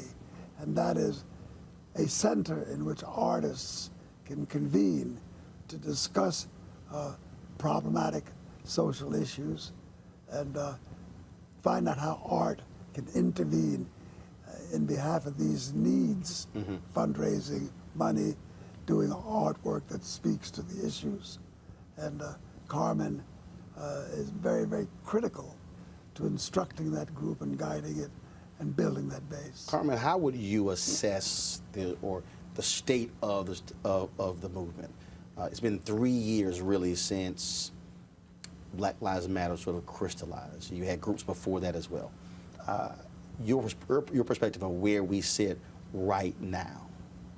So I certainly feel, I hear a lot of what Mr. Belafonte says in regards to the past and how there was this different type of visibility because it was more federally mandated, but I can't stop to think about the other movements, right? So according to who you're speaking to, they will then say, well, I was part of the Chicano movement or the American Indian movement or the civil rights movement or the liberation for Black lives, right? And so I see it like that now. I see there are a lot of movements that are working towards the same goals and maybe not be coordinating together, but we do find the intersectionality of the fact that we need to work together. But I do find currently, you know, the movement for Black Lives Matter is in a place where it was able to reflect back and now put together the demands on a federal level, right? The liberation of Black people, for trans, for Latino, for Black and brown, all these folks. And so, you know, hearing from Mr. B, just his analysis of it is really interesting in the fact that I see it every day, and it's a lot easier to access versus, I believe, the past because we see it in social media, right? It's so accessible. But we are also, I know for myself, trying to reconcile being a movement leader and being an executive director. And sometimes we have dual roles where, Mr. Belafonte lent his platform as an artist to the movement. And Dr. King was able to lead being well-resourced. And I feel some of us don't have that accessibility. We're trying to fundraise, meanwhile we're trying to be on the streets. We're trying to also have a presence, and then also be criticized by the way in which we do things, right? Because like we've had conversations before, there's a lane for all of us. But then there's also those, just like the past, in the past it was called COINTELPRO, but there's now those that, police activists. But I certainly feel that the Black Lives Matter movement is headed in the right direction. They're looking at building something on a larger platform, not just statewide, just like Justice League NYC. We're expanding to California.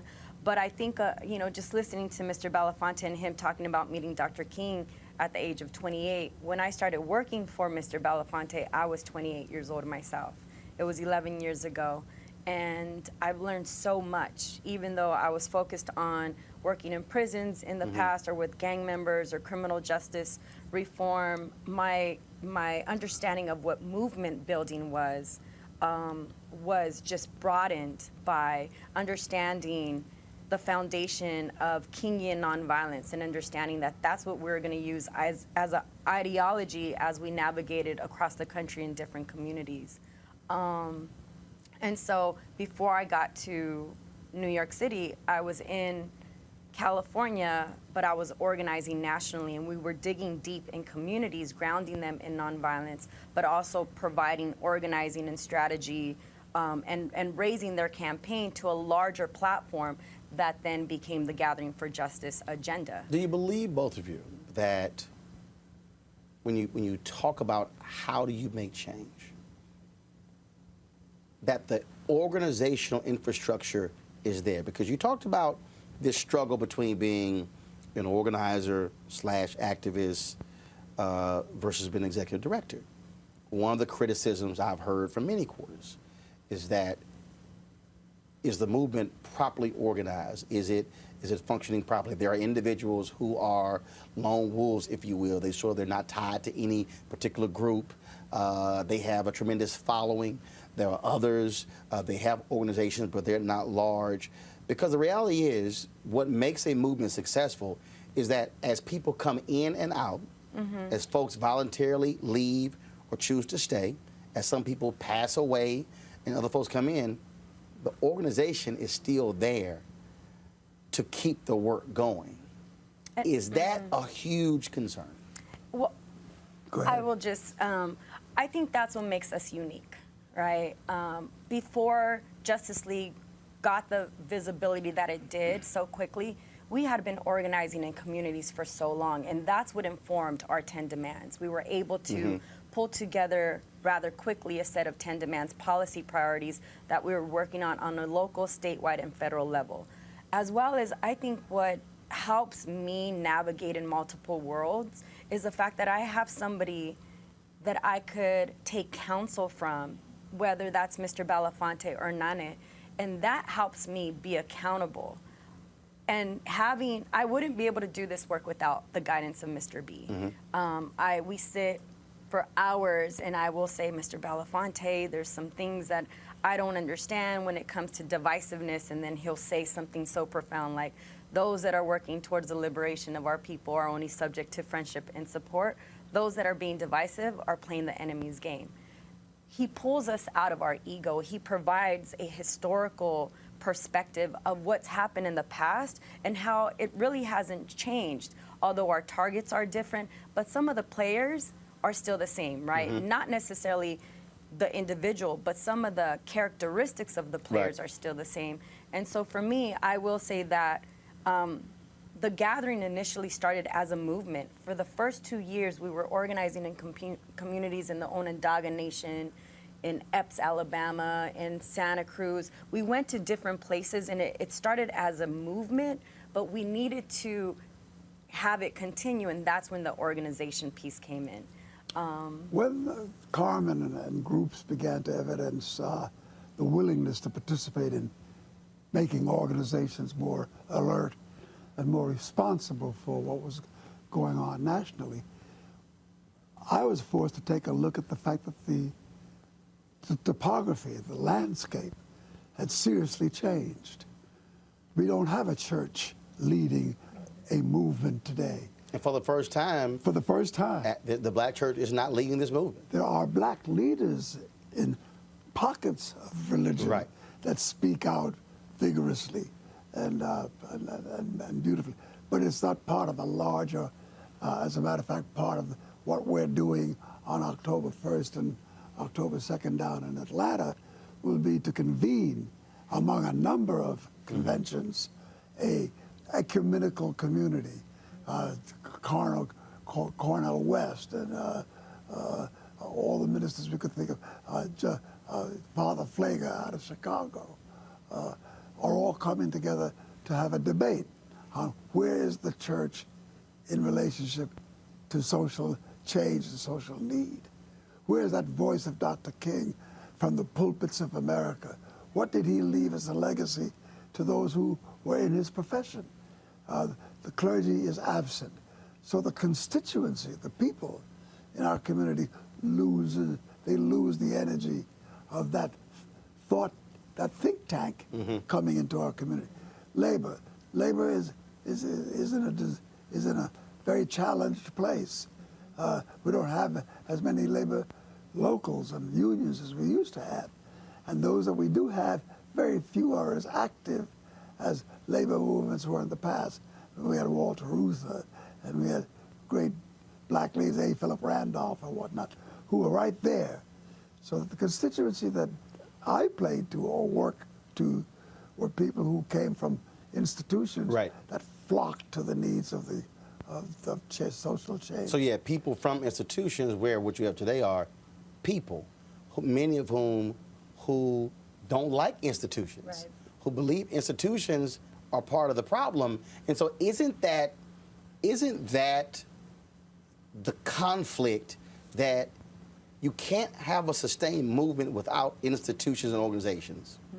But then you have people who don't want institutions and organizations, and you have what many say is great, a leaderless movement, but in reality, you always need leaders because you need somebody who can make the call, who can say we need to come together, who can say let's meet, who can say, all right, we're going here. And so looking at that, is that what you're talking about when you say I can't see the map because all of that is at play? All of that's at play and more. One of the things that we don't have a problem with are finding young voices and courageous young people willing to step into the fray. When you look at Ferguson, when you look at Baltimore, when you look at all the places that Carmen organizes and where she has been, and I've been in some of those locations as well, like with young people down Dream Defenders. In Florida. Yeah, Florida. They're doing incredible work. What we don't have is a willing constituency. Everybody's out celebrating the party of victory from the last time we did anything.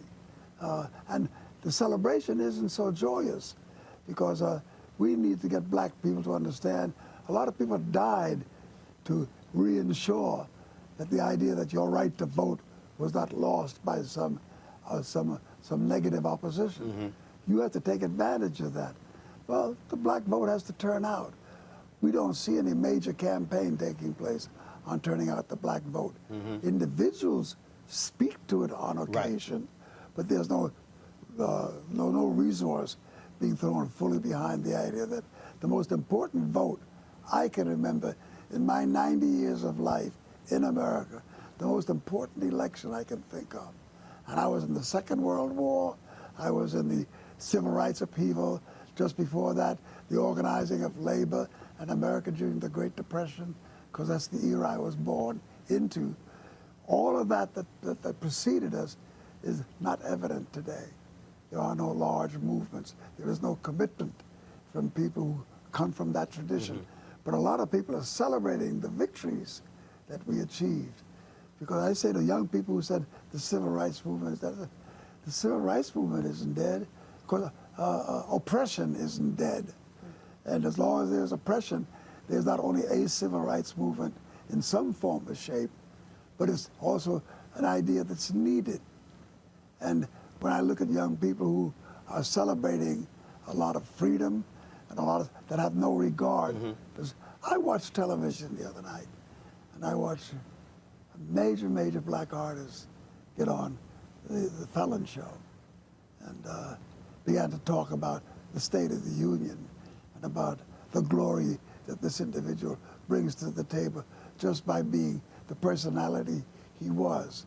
Not one utterance about struggle, not one utterance about the Trayvon Martins of the world, not one struggle about what issues we face, just about how he was being anointed with all of the success, all this money, all this popularity. And that's all he felt was needed of him, that there wasn't to be a voice. But when I came along, I could hardly find an artist that didn't feel they had an obligation to be good. And out of that era came the Smothers Brothers, came Joan, I'm thinking of Bob Dylan. Marlon Brando, the people you're rolling with? Well, just whenever I turned around looking for artists, you know, there was always somebody there.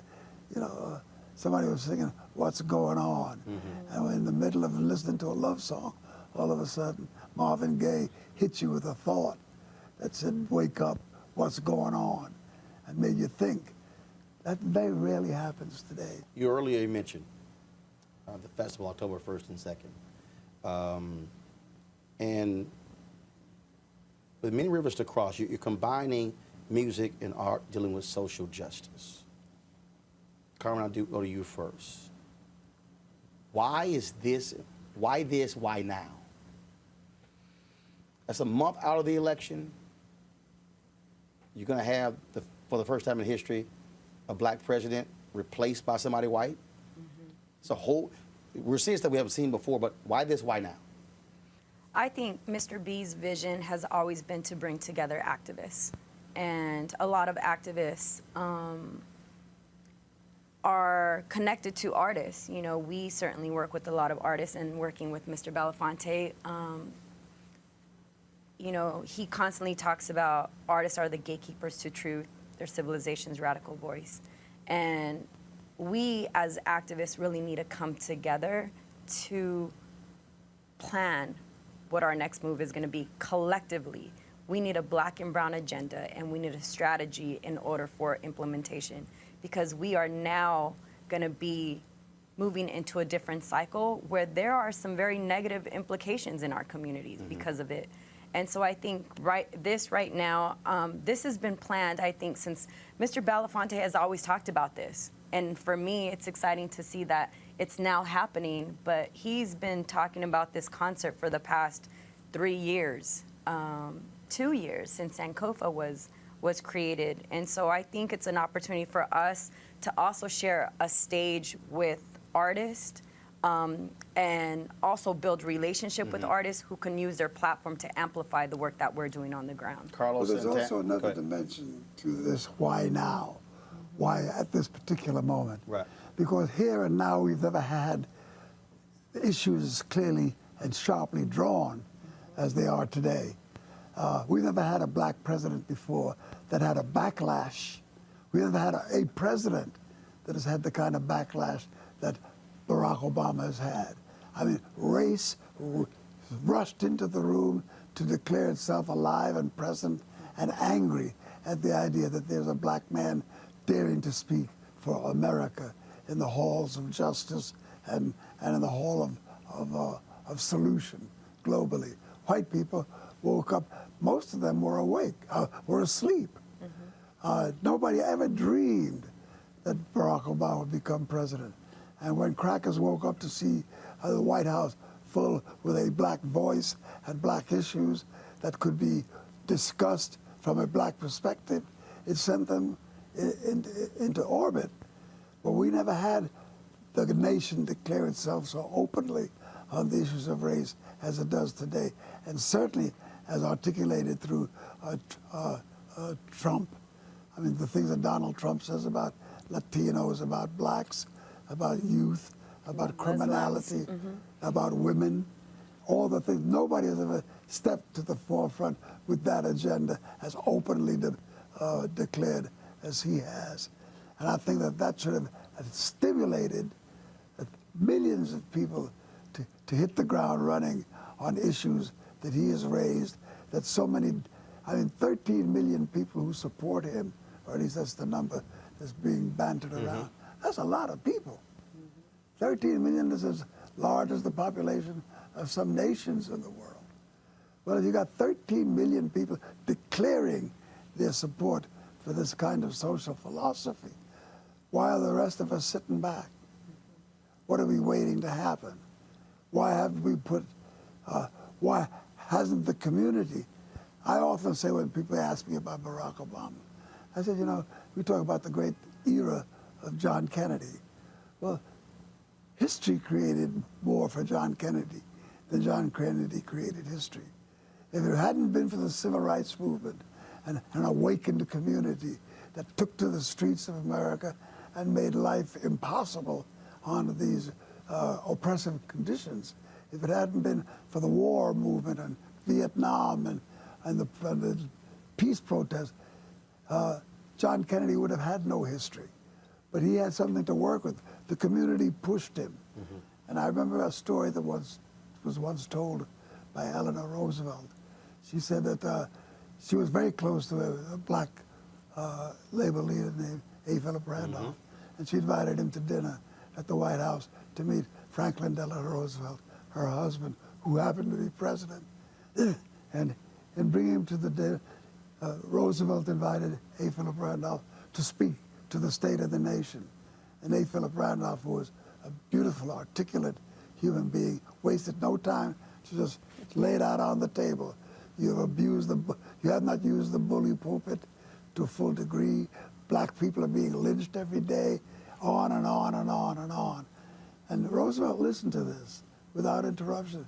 And at the end, Roosevelt said to A. Philip Randolph, I hear you, Mr. Randolph. And everything that you say, I cannot contest. I think your observations are absolutely on target. And I should use the bully pulpit more fully. But I have one request to ask of you. With all that you've just said here today at this dinner, I'd like you to go out and make me do it. Go out and bring issues to the fore that will force me to deal with change. The voice of the people is the most powerful tool we have in America. If the community is not heard from, presidents don't feel they have to do anything. Politicians don't feel they have to do anything except raise money to get reelected on a non-issue campaign. What do you want those in attendance, first artists and the public, when they leave, to do? I would like for them to get involved in their local organizing efforts. And also, I think one of the things that we're hearing a lot in this election cycle is that we don't have any candidates that we are fully supporting.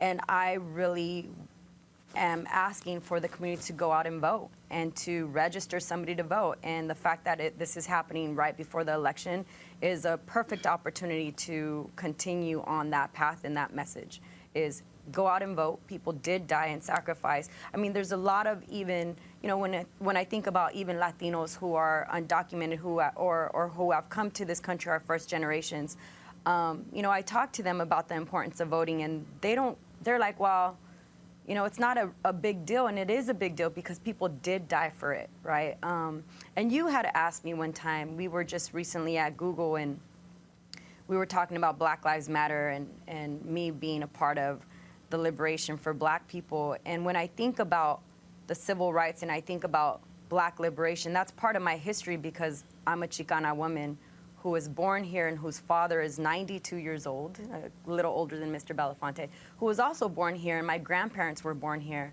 And so I think it's important to understand Black history and to also work towards the liberation of Black people, but also understanding that those struggles and the fight and the victories that were gained were also for my people.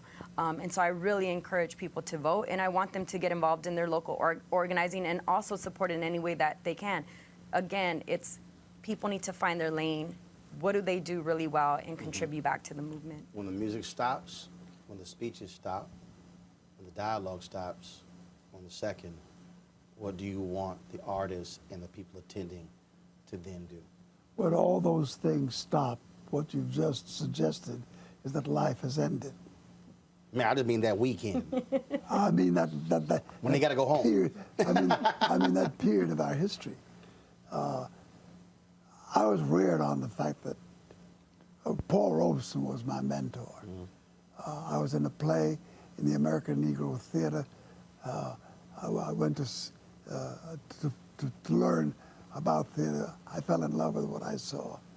And Paul Robeson came to see us as young players, to see what young Black artists were doing. There was Ruby Dee and Ossie Davis and Sidney Poitier, this young crowd trying to make its way in the world of the performing arts. And he said that we had chosen a noble profession in the arts because he felt that artists were the gatekeepers of truth. He said artists are the moral compass of civilization, and they're also civilization's radical voice. When I stepped into the idea of being a performer, it was about spreading the radical thought, about spreading ideas and bringing plays to impact upon audiences about social injustice. So when I discovered Shakespeare and all that Shakespeare wrote about, and when I became a student of Shakespearean literature, and when I became caught up with the great writers of America, and studying theater that came from the great social thinkers of the period, especially out of Germany, and the Max Reinhardt group with,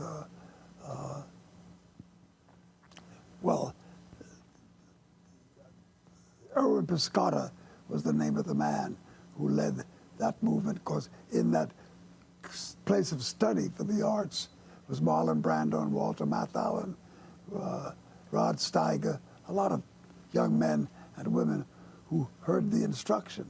And our commitment was to take the arts and make great films about the world in which we live and tell great stories to inform the world about itself. Well, that's what artists do. The idea that all you do is to entertain and make money is a very recent phenomenon. You've always had to be paid, but there's never a distinctive line drawn between entertaining and being a social voice. That's a recent phenomenon. Everybody's off being an entertainer. Very little is being said from the social perspective in great art today.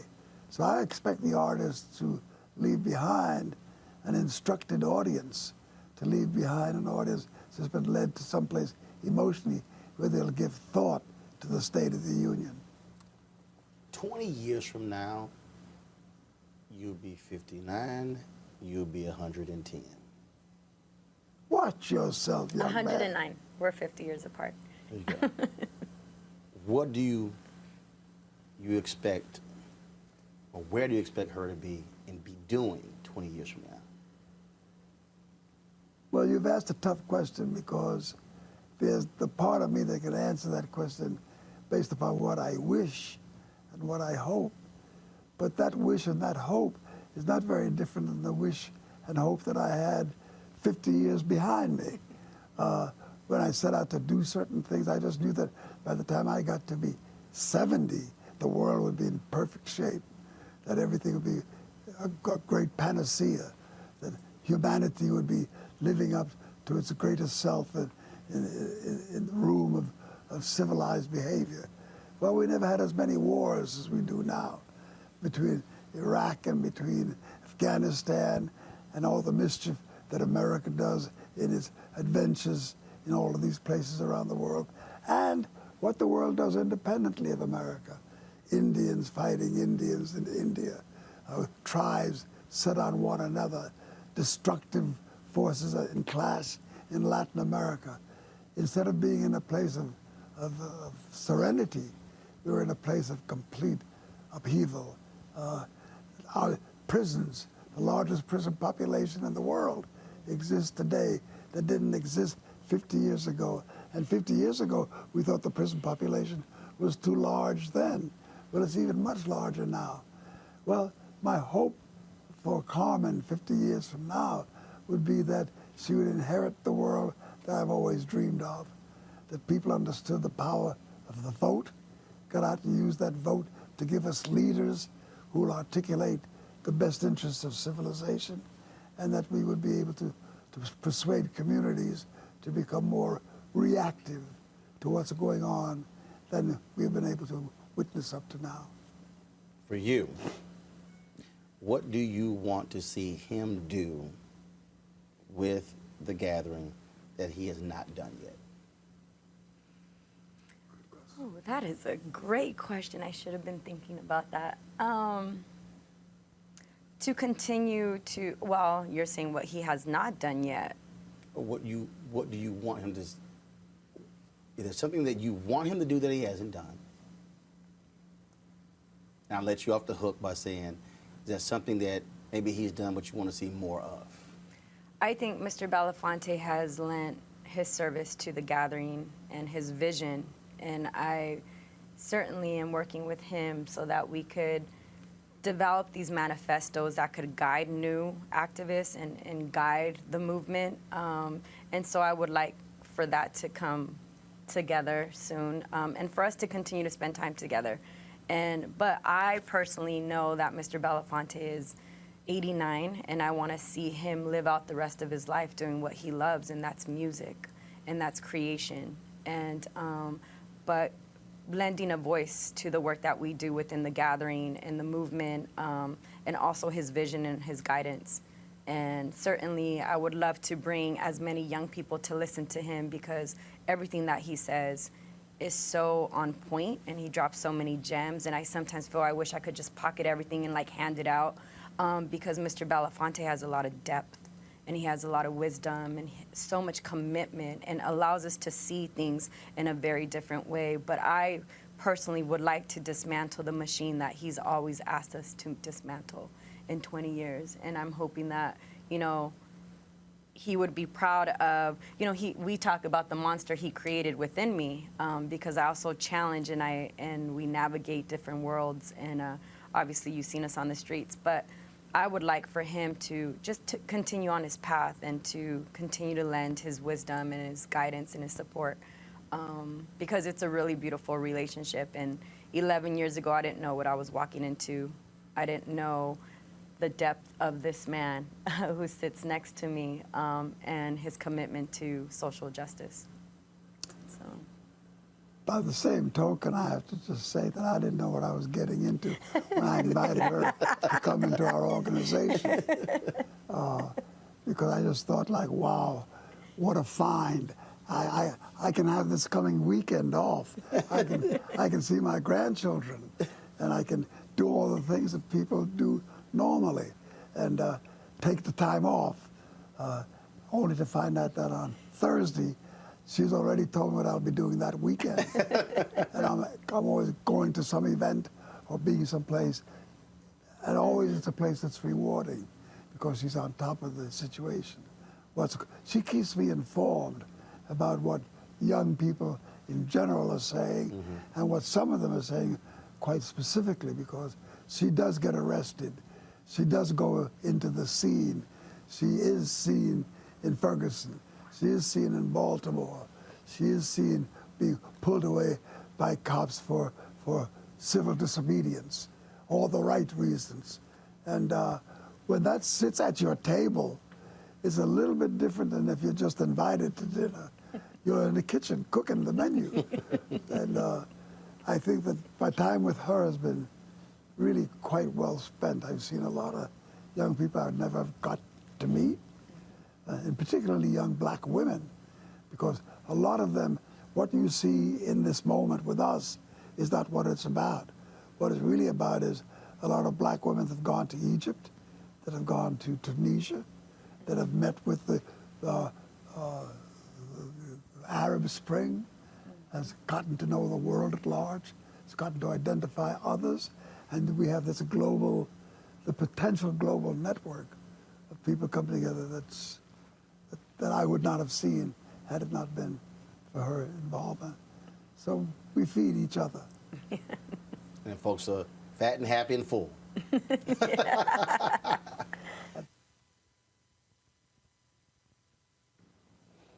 Mr. B, we have professional athletes. LeBron James, Dwayne Wade, Chris Paul, Carmelo Anthony. They stand up at the ESPYs and they talk about athletic involvement, social issues. We have Colin Kaepernick, plays for San Francisco 49ers. He decides, I'm not going to stand to the national anthem. Being attacked all across the country. In fact, Mike Freeman wrote this piece for the Bleacher Report, came out on August 31st, where NFL front office executives said, he's a traitor. F that guy. I will quit if my owner asks me to sign him. There's no way I would want this guy on my team. If their comments are true, San Francisco cuts him, no team ever signs him. Does that become a chilling effect for the next athlete who decides to take a stand? And how should the public respond to these kind of anonymous comments from NFL front office executives? To mute the slave has always been to the best interests of the slave owner. And I think that when a black voice is raised in protest to oppression, those who are comfortable with our oppression are the first to criticize us for daring to speak out against it. I think that it's a noble thing that he's done. I think that speaking out and making people aware of the fact that you are paying homage to an anthem that also has a constituency that by the millions suffer is a righteous thing to do. The fact that these people are having these, how dare you speak out against lynching and all of the things that that racism stands for, or the conclusions to racist acts permit, I think is a statement about America. I think he's a noble and a courageous man for having done that. Now, I say this with some history of my own. I was at the height of American success, hit records and movies and being rewarded by millions of people coming in attendance to the audiences that I played around the world. The machinery of oppression was always at work trying to discredit me, make me a communist, make me unpatriotic, et cetera, et cetera, et cetera. And it takes a lot of courage to stand up in the face of that onslaught, that reactive moment, and not bend to the wind. What I would love to see is I would love to see a few hundred other black athletes take that as a symbol. It doesn't affect the game. It doesn't affect the way it's going to be played. It just tells you a lot about what the people on the field are thinking in their every waking moment. So you're saying you would love to see athletes today rally around him, like that group of black athletes, Jim Brown, Bill Russell, and others, when they rallied around Muhammad Ali? Absolutely. Absolutely. And as a matter of fact, the black community, now let me go further than that, the American community, the citizens of this nation are beautifully enhanced by being exposed to the fact that there's this dissatisfaction and that there's something they can do about fixing it. And I think that what he has done not only comes out of a tradition of protest, but I think is one of the most important weapons we have. But he also says this 44 years after Jackie Robinson wrote it. Jackie Robinson wrote, in his own words, in his autobiography, he said, he talked about that first World Series he performed in. And he said, he stood there and they were playing the national anthem and they were singing and the flag is billowing in the wind. And he said, as I write this 20 years later, I cannot stand and sing the anthem. I cannot salute the flag.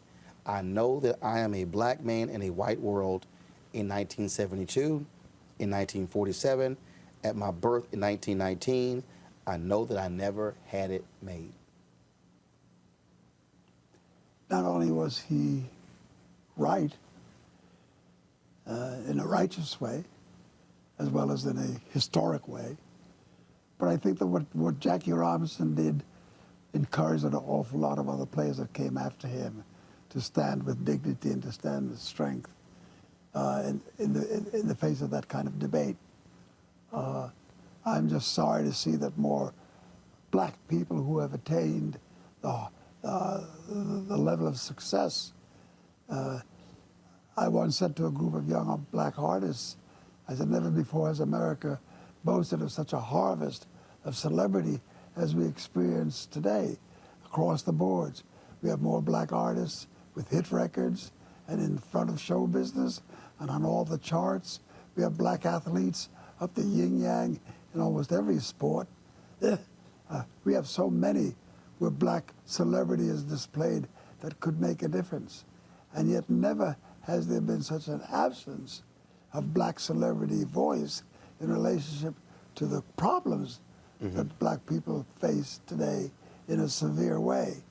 I am amazed at the fact that with Trayvon Martin and any number of people who have been murdered and who have been shot down and who are the victims of a certain kind of unrepentant racist behavior, that black people haven't flooded the streets in a greater act of protest to all of this that's going on.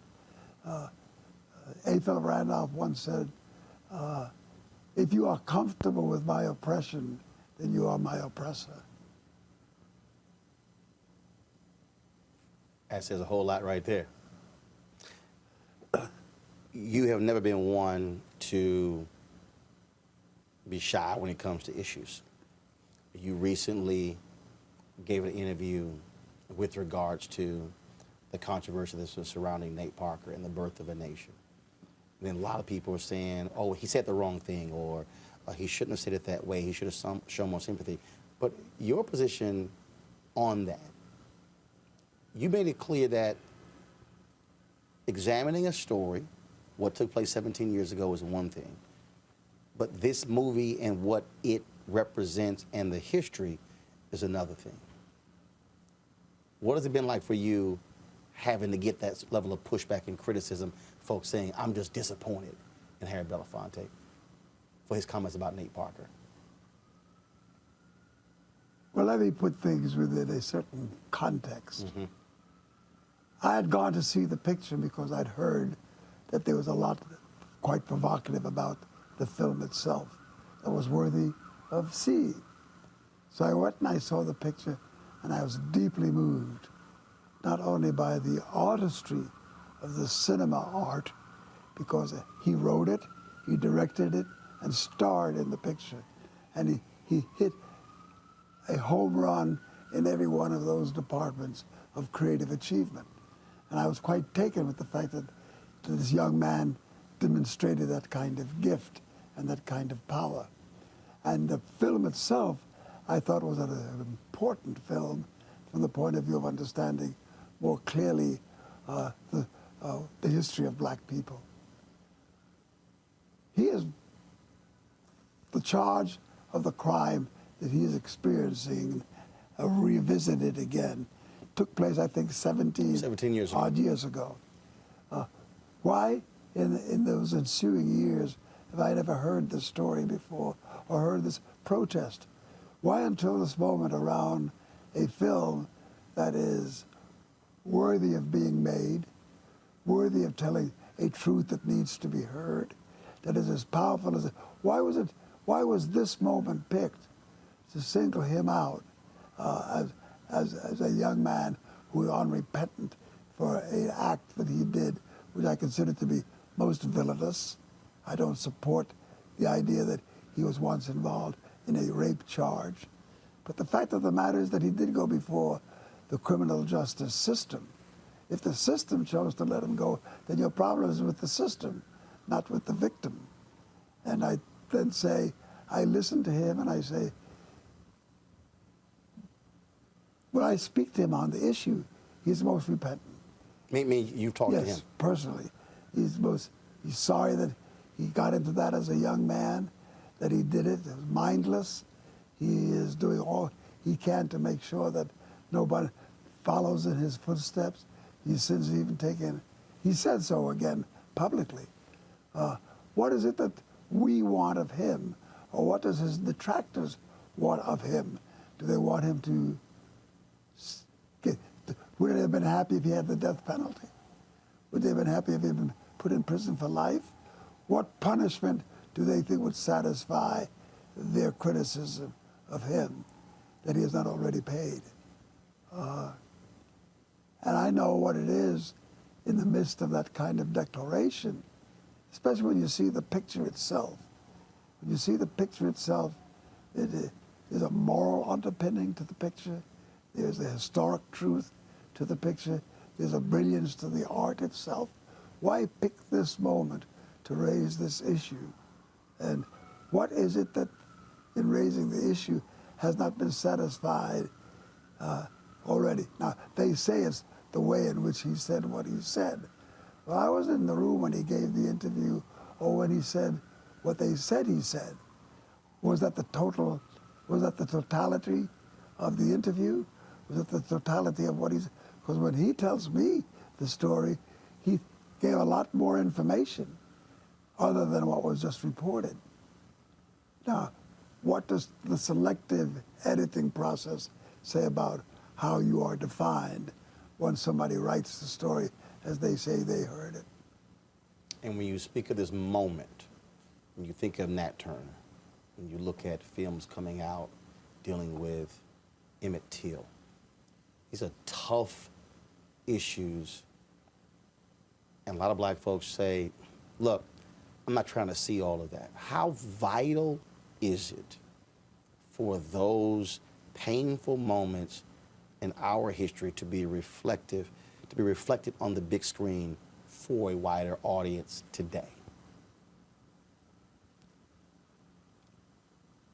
I told him something when I talked to him.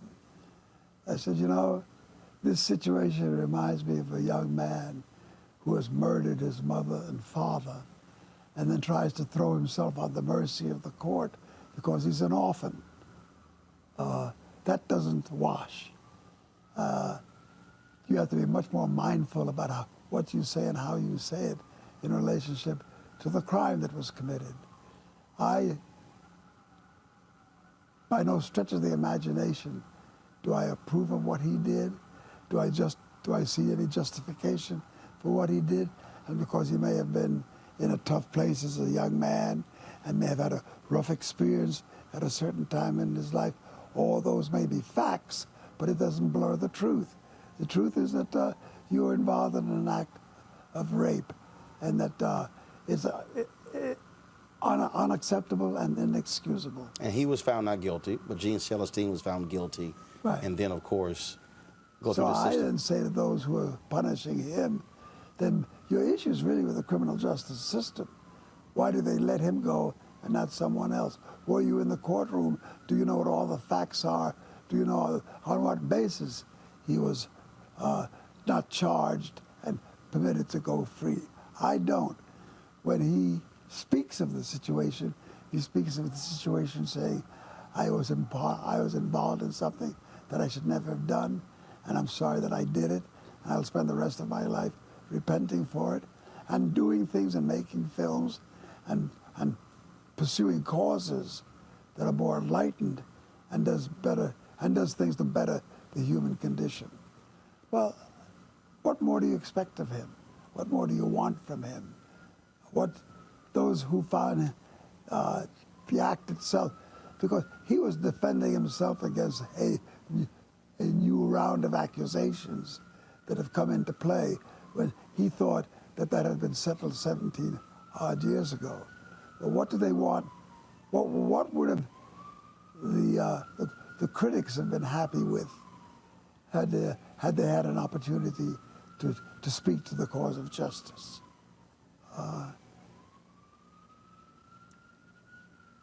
And look, often rape has been used as the suggested crime for young black men, or black men in period, young or not, where they're not guilty at all. Nowhere near the crime was manufactured. You take the issue with white supremacy, you take the issue with the Ku Klux Klan, it's always about what those beasts, meaning black men, will do to our white women, which is a code that is supported in the racist movement.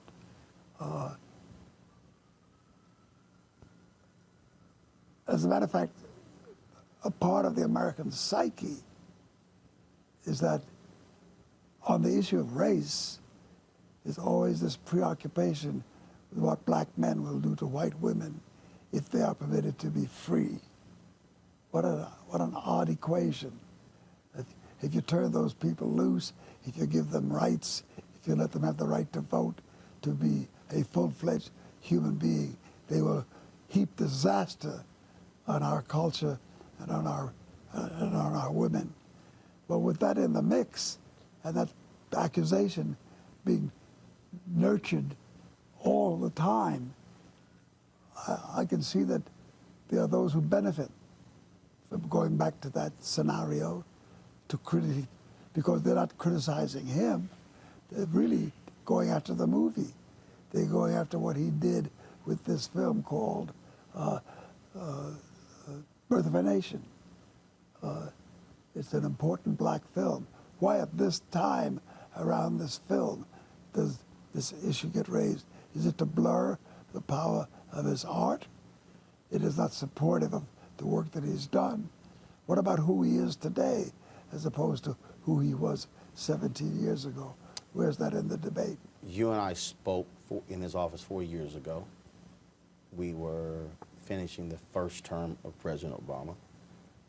Now we're at the end of his second term. Your assessment of the president's performance, commitment to black America after 8 years of the first black president? I am guilty of, and I'm sure I speak for a number of black Americans who are guilty of, having brought to the table of expectations things we wanted him to do when he was president. And in failing to do so, we've been somewhat critical of his tenure as president. The truth of the matter is that if you measure Barack Obama against every president that has ever been in the White House, he has been as good as most and better than many. Has he used his office to do things in a way that I thought would have been more beneficial to the needs of the black people in America? No, I think we fell short. But I don't think he should be punished for something he should have done based upon looking at what he did achieve and what he did do. Now, he uses the fact that Medicare and the health care bill, the Obama bill, was a contribution that he made that affected all people, black or white, that it was a gift, or at least a promise, held forth to all the citizens of this country. In that act alone, he states he has served the needs of black people. But in so doing, he served the needs of all people. Well, I don't know that there shouldn't have been some exceptions made. I do believe that with what black people are facing in terms of the racist platform that Donald Trump, for instance, is evidencing, and others who support him are are saying in support of him we need to hear more from Barack Obama on that subject than we have heard. There's still some time left because he still has a few months left with the presidency. But I think by and large, there is a sense of the lack of fulfillment during the time of his presidency. I've made a point that I believe that a lot of African Americans we have remained at the inauguration parade, waving, just mesmerized by visually seeing a black first family. When the parade was over, everybody else left. And that the reality is, you can on one hand celebrate and revel in the first black president, but he's also the 44th. And going back to the point that A. Philip Randolph made to FDR, you have to make somebody do something. That's right. And in the end of any such debate or discourse and discussion, I often say, while we're pointing the finger at Barack Obama, we have to ask ourselves, why did we let him off the hook? Where was the black voice to be raised up in righteous indignation, pushing him? Why didn't we make him do more than he did? He's not heard from us. If he hasn't heard from us, his assumption is all's well back in the barn. But it's not. And we should have let him know that. And we should have let him know it in a bigger voice. And perhaps his conscience or his appetite for change would have been expressed differently than what he has given us. You were on the cover of Ebony magazine with two young artists, Zendaya, Jesse Williams. And when you reflect on Paul Robeson being your mentor, there was an image that they shot of the three of you handing a baton. Other than those two, who else has grabbed that baton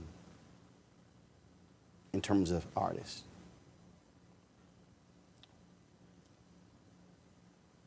I think the response to that would hold the nation responsible for the fact that it anoints those whom it wants to anoint with success, and it defies those whom it doesn't want to be the victims of the success of speaking out against racial oppression, and especially if you do it as an artist and somebody who gains public favor. I believe that I've met any number of young people who aspire to becoming more visible, and who are really great artists, who are waiting to be heard from, some of whom I've given the platform to. And for instance, on the 2nd of October, I don't know when our dialogue here will air, but if it airs before the 1st and 2nd of October, I think on that issue, you will hear something that is the litmus test for the answer to the question you've just asked. When I spoke with Carmen, and I spoke with a lot of the young people caught in the vice of struggle, they said one of the things that's eluded us are resources, not human resources. We have enough bodies, but we don't have enough voices speaking to the issue, and we don't have enough money to continue to perpetually feed the needs of the movement. Do the work. And I said, well, although I may not have the solution to the big question, I do have an aspect of a solution to the question. And if artists will step to the table, they not only bring a voice to the arena that will shine a spotlight on injustice for those who have chosen not to hear that story, and they also bring the capacity to bring resources to the table, because a lot of these artists can fill many times over stadiums across the length and breadth of this planet. So if you can get the artists to become fully engaged, you not only get a voice, you can articulate a point of view on oppression, but can also bring money. So what I did in putting together with the group of the Sankofa Festival was the idea that we should have an institutional base made up of artists that will monitor what's happening to black people daily and decide as a collective what do we want to shine the spotlight on. Not all causes are easily promoted, some more than others. But the absence of black presence by celebrity is a serious loss to our potential use of power to make a difference. So I invited all the artists I could think of to come for a two-day festival down in Atlanta to celebrate criminal justice as a festival. It's called Many Rivers to Cross, based upon a great song. And in it, all the artists will sing to songs that, in content, speak about the plight of black people. So artist after artist after artist, I looked at all the songs that will be sung. I look at what Jamie Foxx will be saying and what he will sing. I've looked at John Legend and what he will say and what he will sing. I looked at Alice Smith. I've looked at Common. I've talked to Chuck D, whom I love madly, and what he brings to the table. And I think those who come will be more than rewarded with what they see of black presence speaking to these issues. A lot of new artists that most people never heard of, like Molly Music and others, who are coming for the first time to bat in the big game. I also add this, and I'll be through on this subject. It is that what also surprises me is the number of artists that told me no. Really? Oh, yeah. As a matter of fact, there are some artists that told me yes in the light of enthusiasm, in the first rush, and where they were pressed to really define what would be asked of them, what kind of songs to sing, and what they should be turning their attention to comment on, stepped away. They don't want the blemish. They don't want the burden of responsibility. And I was really quite surprised. And how did that make you feel? Made me feel sad, because the particular people that I'm talking about that stepped away were the ones that I least suspected that would have done that. And because I have no right to hold anybody hostage to what I think and what I want to do, they're exempt from any active coming on board, so to speak. I don't want to blackmail them into this. When these artists said no, I said, okay, I hear you. But you do remember who said no? I'll never forget. And on occasion, I'll make sure they don't forget either. Why do you still do this? You love the French Riviera. You could be hanging out along the water, enjoying yourself, beaches and sun. Why come into this office? Why do this work? Why spend this time on the phone? Why still go to these meetings? Why still on the battlefield? Because everything that has rewarded me in life, everything that has rewarded me in life comes out of that environment you just described. It comes out of this office, comes out of the song I sang, came out of the movie that I did, came out of the platform that I had. If I'd never been in this movement, I would never have gotten to know Nelson Mandela so intimately. Because what I brought to the table with Nelson, and certainly Madiba brought to me, was something that could only have been in the mix if we were both in the place we were in. When Dr. King called me up and said, I'd like to meet with you. You don't know me, but I have a request to make, and I'm coming to New York. I'd like to talk with you. And we met in the basement of the Abyssinia Baptist Church, and what should have taken, according to him, 20 minutes, took 4 hours. And when that meeting was over, I was in his parade forever. When I talked to A. Philip Randolph, when I talked to Eleanor Roosevelt, I can go on with a list of celebrity and the power of that century that touched my space, that said, you are worthy, that said, you help us. We delight in what you do. We are rewarded by it. Our causes are won because you brought a population to the table. Because what I did, sometimes I'd ask artists and they'd say no. I said, fine, let's make my next concert in behalf of Dr. King. And I would take time out in that concert to let Dr. King have the platform to speak on the issue. And most of the audiences would write me afterwards and say, we never expected it, but thank you for introducing us to Dr. King. Well, that's worth $1 million. And I am more rewarded by being in that space than I am being in the south of France, which incidentally I do occasionally. Years from now, there's going to be a kid who's going to read a book, who's going to hear Dale. There's going to be a kid who may come across a sculpture, a painting, a movie. And they may ask the question to their parents, who is this? Who is this man? What do you want that parent to say to their child who Harry Belafonte is?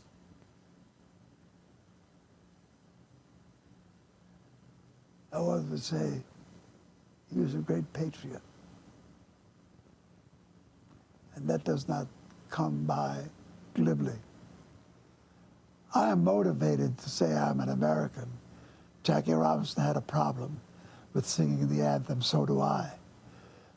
As a matter of fact, when I'm asked about being an American, a lot of people say, why do you stay if the country's so cruel? I don't stay because Abe Lincoln freed us. I don't stay because George Washington chopped down the cherry tree. I don't stay because Roosevelt gave us Social Security. I stay because I love the way Robeson handled the problem and saw that investing in America was the best thing we could do. First of all, there's no place else to go. Because you say, go back to Africa. Sorry. Let that go back. I got you.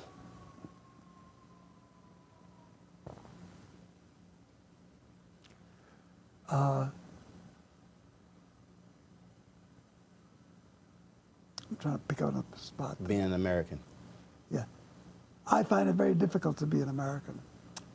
I find it difficult, like Jackie Robinson did in singing the Star Spangled Banner, because the images that come to mind is not Lincoln and Roosevelt and Washington. They helped a little. But what really made me committed to this country was that such noble men and women, Harriet Tubman and Sojourner Truth, who felt the real sting of slavery, who fought against that and changed history, changed the paradigm. They saw that this country is worth investing in. When I was looking for where to go with my life, and I wanted to just flee from the scene of this mischief, I took a look at what happened to Paul Robeson, what happened to the great leaders of my time, and what they did, and I said, that's where I belong. That's what this is about. So that for me, when I think of being an American, I think about the America that we profess we want to be and have yet to achieve. And I genuinely believe that the only way America can achieve it is if I help America achieve it.